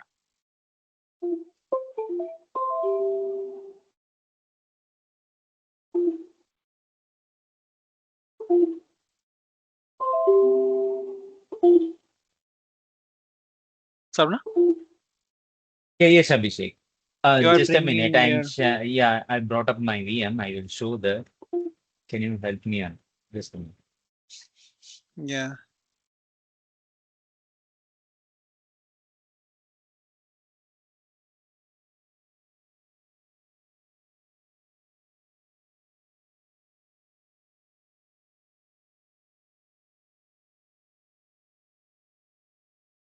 May I share my screen? Yeah.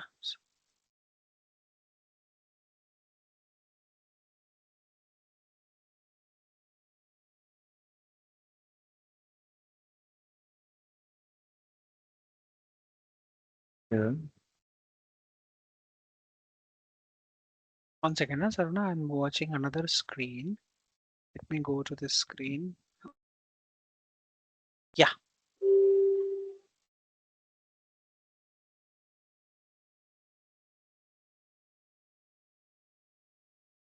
To you.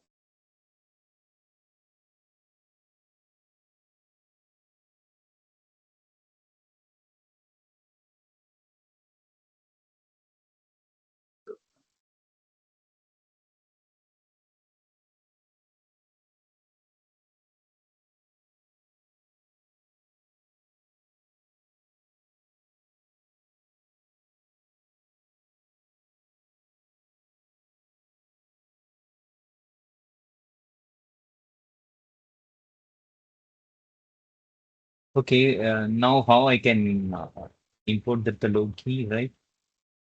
Here, right?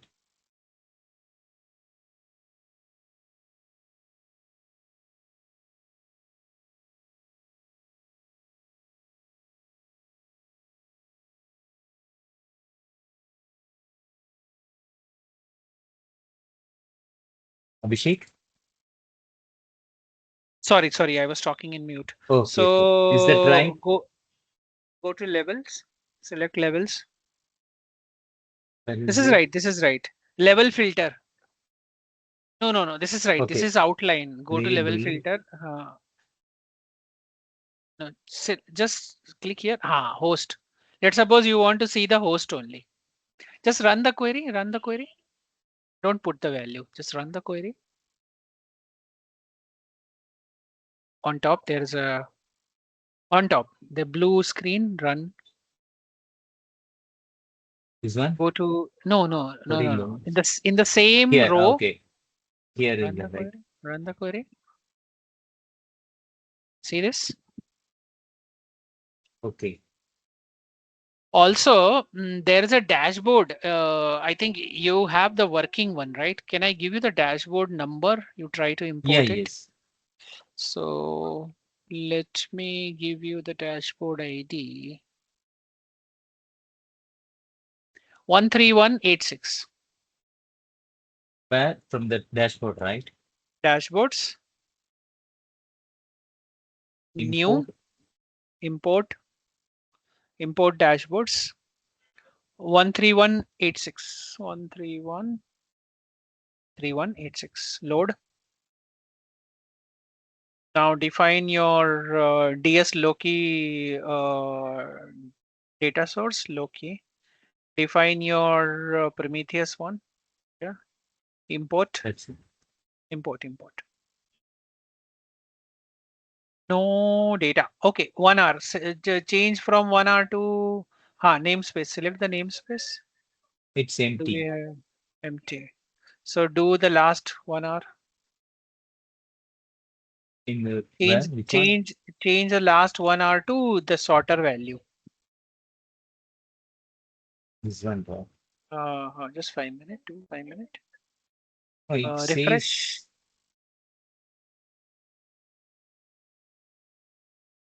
says here, right? Okay, The 1 minute. data source. 1 minute. Just hover that mouse to there. I want to read the error. Very equal, at least one expression equal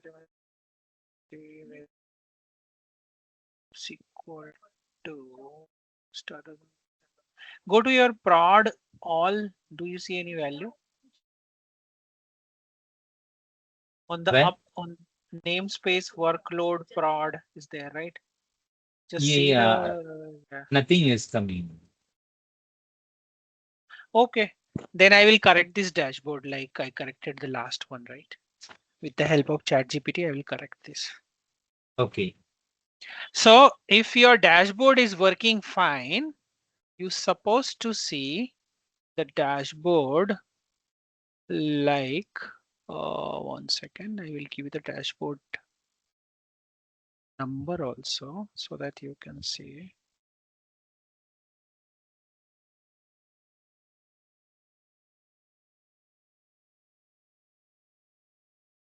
See this dashboard.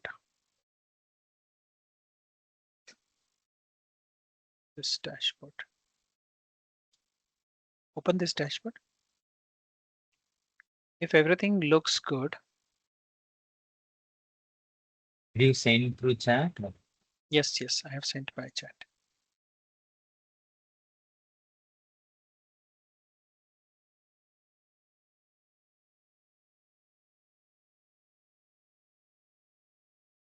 If the variables are properly fixed, sometimes they are open source dashboards are not, not working properly. I gave you Okay. same number, 13186, same number.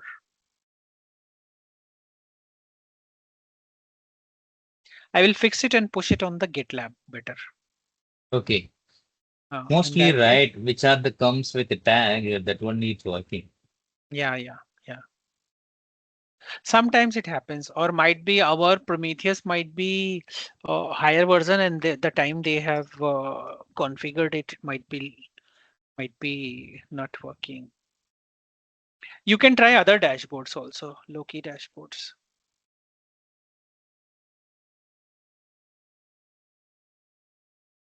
See if you can find any other dashboard which is working fine. Because Loki is working fine. We have just tested. No. Type Okay. here. First you type Loki. Yeah.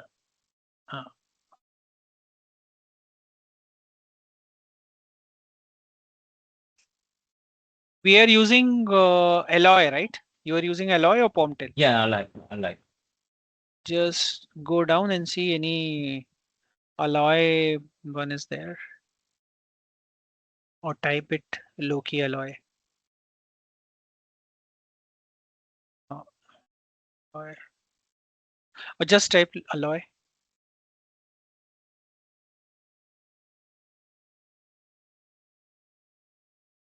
Kubernetes.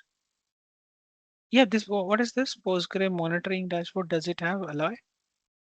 Oh, it's monitoring dashboard.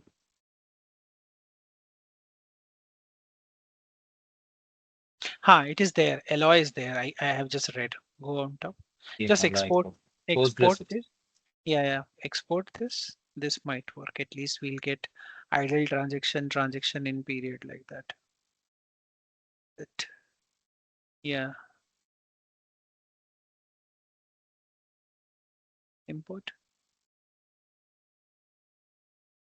Yes. Okay. This means it's retrieved the data. No, Abhishek. Actually, this No. reads from Prometheus, right? No. Just do the minimize this. Is there any log section in the same dashboard? No. In the same In dashboard. this one, right? Talking about this dashboards. No.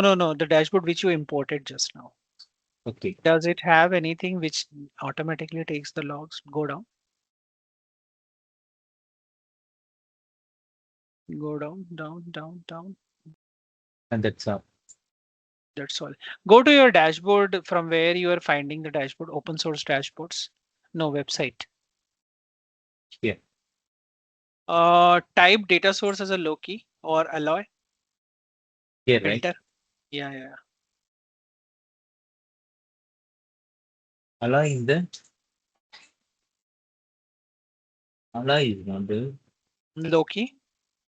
Loki is there. I saw that. Select Loki.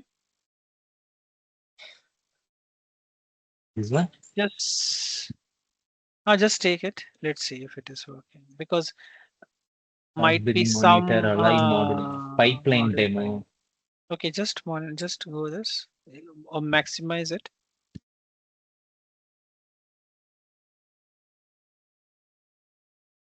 Because the problem is this guy might be expecting the data in a different column value Yeah. and Yeah. might Yes. be Loki might be sending in someone. Just Yeah, try to that's what. import this. How Yeah, we can create manually this dashboard, right? you can So that's create it why manually. Yes. if we create, then we can able to customize, right? What are the things we Yes. can need it. Yeah.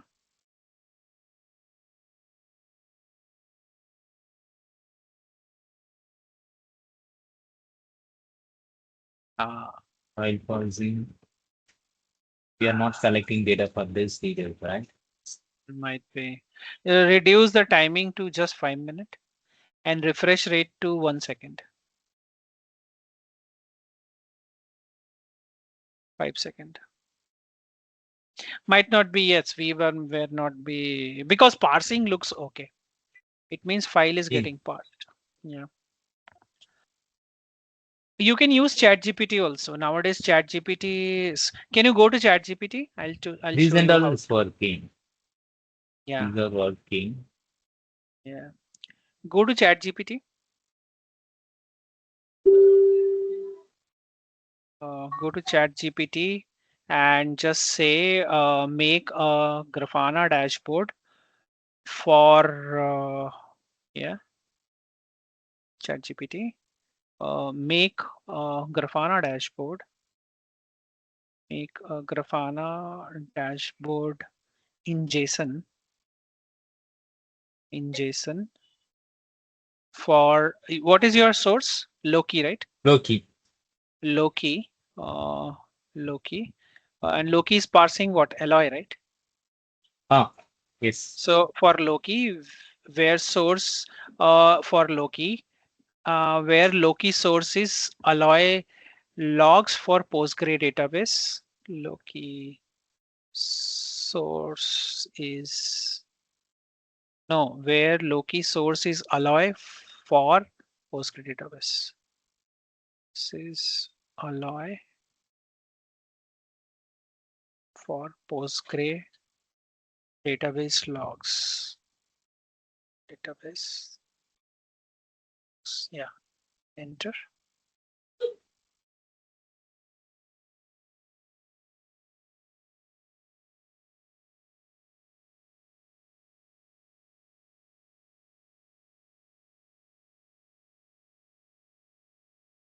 It asks us to create a new one. Yes, it will create it.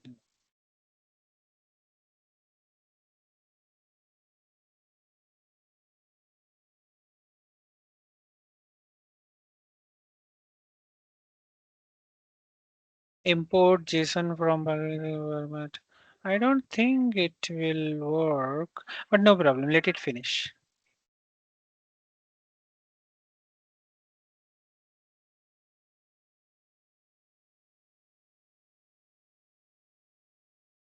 Can you just save this into your local desktop? The code, give some meaningful name. If you don't want to show anything, you can unshare your screen. Okay.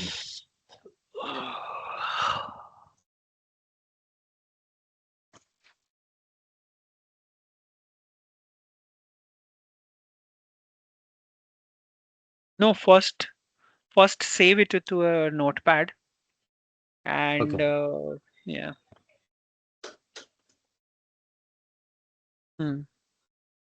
Now save So as, we have do save as and give the file name .json.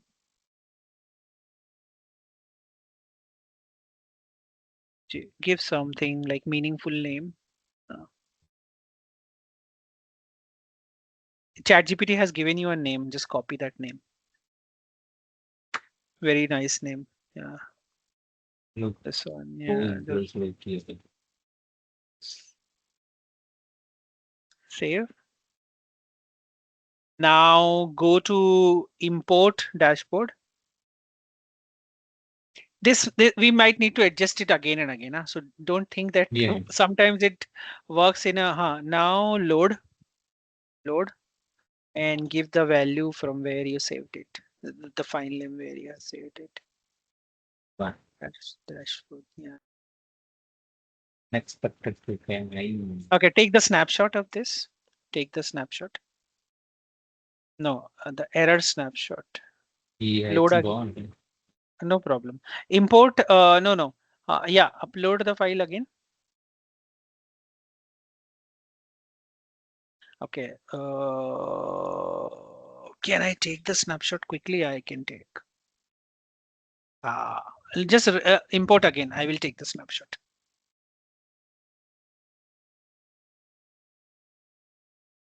Saruna? Yeah, Upload the JSON file again. I will take the snapshot and give it to you. yeah, it's taken. It's not coming. No. Just be ready. Don't do anything. I'll take the snapshot. I Yeah, took the it's taken. snapshot. Just give this to ChatGPT that I'm getting this error while importing the. I'm getting this.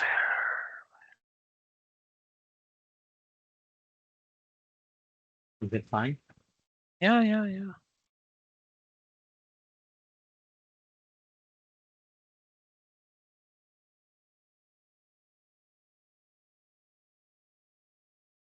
I think he's expecting in XML and we are giving in the Python. Is or that something. path we have to change it based on path?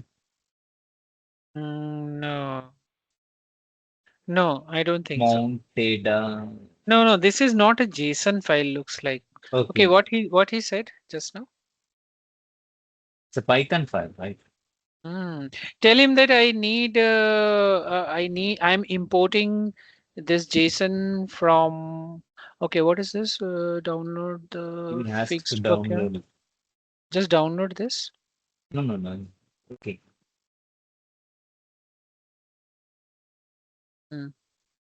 Give it V2.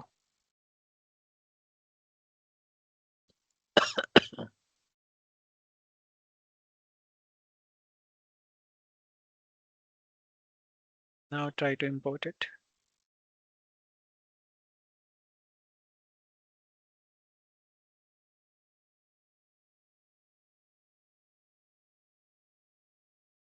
Loki source, define the source. Import. Imported. Yeah. Nice. It's working, right? Yes. Critical Postgre log, checkpoint information, checkpoint wall log, search log, connection authentication. Sorry, I need rest Yeah, now. it's I connection need authentication activity. yeah. Even now, you can tail your log. Mean to say, you can tail your log, and in case if your project, your company, your application is expecting any specific thing to be warned, or let's suppose you are working as a SRE or DBRE, and you have a observation that whenever auto vacuuming works, your system is going down. So you can even create a separate section for that. Can you see the sections here? Critical Postgre log section, checkpoint wall archive section. So even you can go in ChatGPT and say, I want a dedicated section for the log where I can capture auto vacuuming. Getting my Okay. point? So Yeah, wherever yes. your log will capture the auto vacuuming, the more detail will come. Also, in Postgre, we have a concept of increasing the logging data, right? Dollar values in the postgre.conf dot Yeah, yeah. postgre.conf, right? So from there also you can send more logs and you can see these logs here on the screen. Make sense? Yeah, yes, Anish. So like this, what we can do based on our requirement, we can create the logs. Okay. So from ChatGPT, we ask them to customize chatbot dashboard. It will do that, right? No, whenever, let me share my screen. Why ChatGPT sometimes does mistake. Uh, so when you are writing from ChatGPT, make sure you give your prompt very straightforward. See this. In your prompt, you have to be very sure that source, function, and expected dashboard. Because ChatGPT is just a dumb device, right? It does not understand. So your dashboard supposed to connect to which source? Just share your screen and see. In the first statement itself, we said, right? Connect to for Loki, and under the Loki alloy. And also we have specified Postgre logs. So tomorrow, if it is an Oracle alert log file, then your dashboard might get changed, right?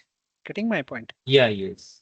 Because Postgre have this structure of the logs, but your alert log file might get reduce it from 6 hours to shorter time frame. No data. Okay, make it little bigger. Yeah, I think it's working perfectly fine. So data source information in your prompt is very important. Okay. Otherwise, it will keep on making some dashboards which is not required.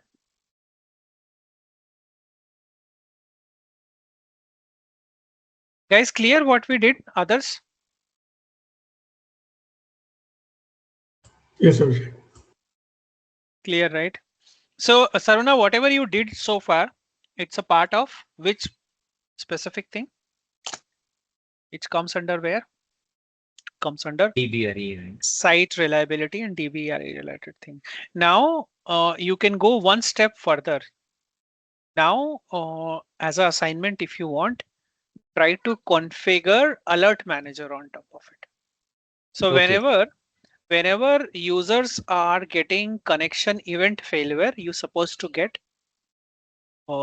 page Okay, email. alert notifications, right? Yes, yes.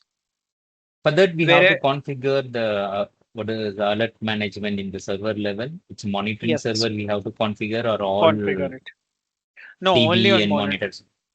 only on monitoring server. Okay.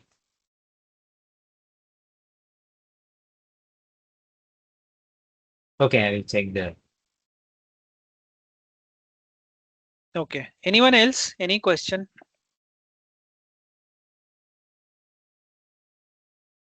Guys?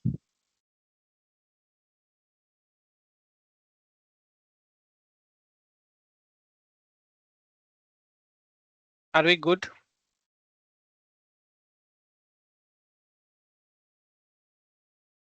I'm happy that you are doing all these things. It will make your concept to the next level.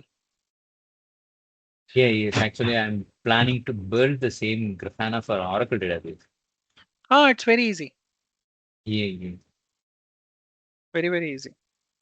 Even you can configure Loki also for that.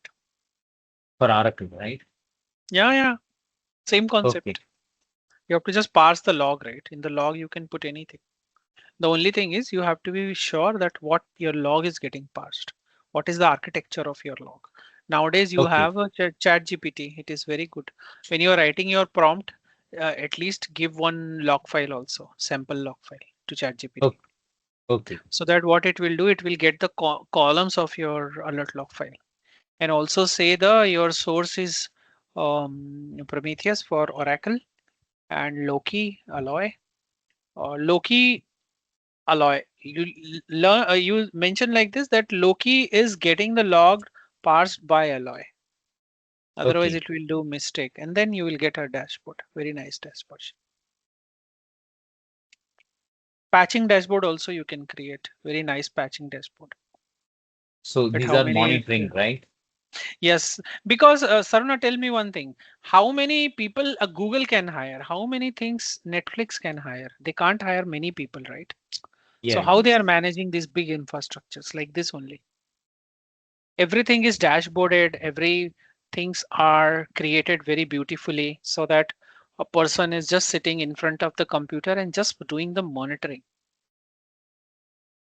Okay. Senior people has created all these dashboards, all the things, and the junior people are just monitoring, and they are based on that they are taking the decisions.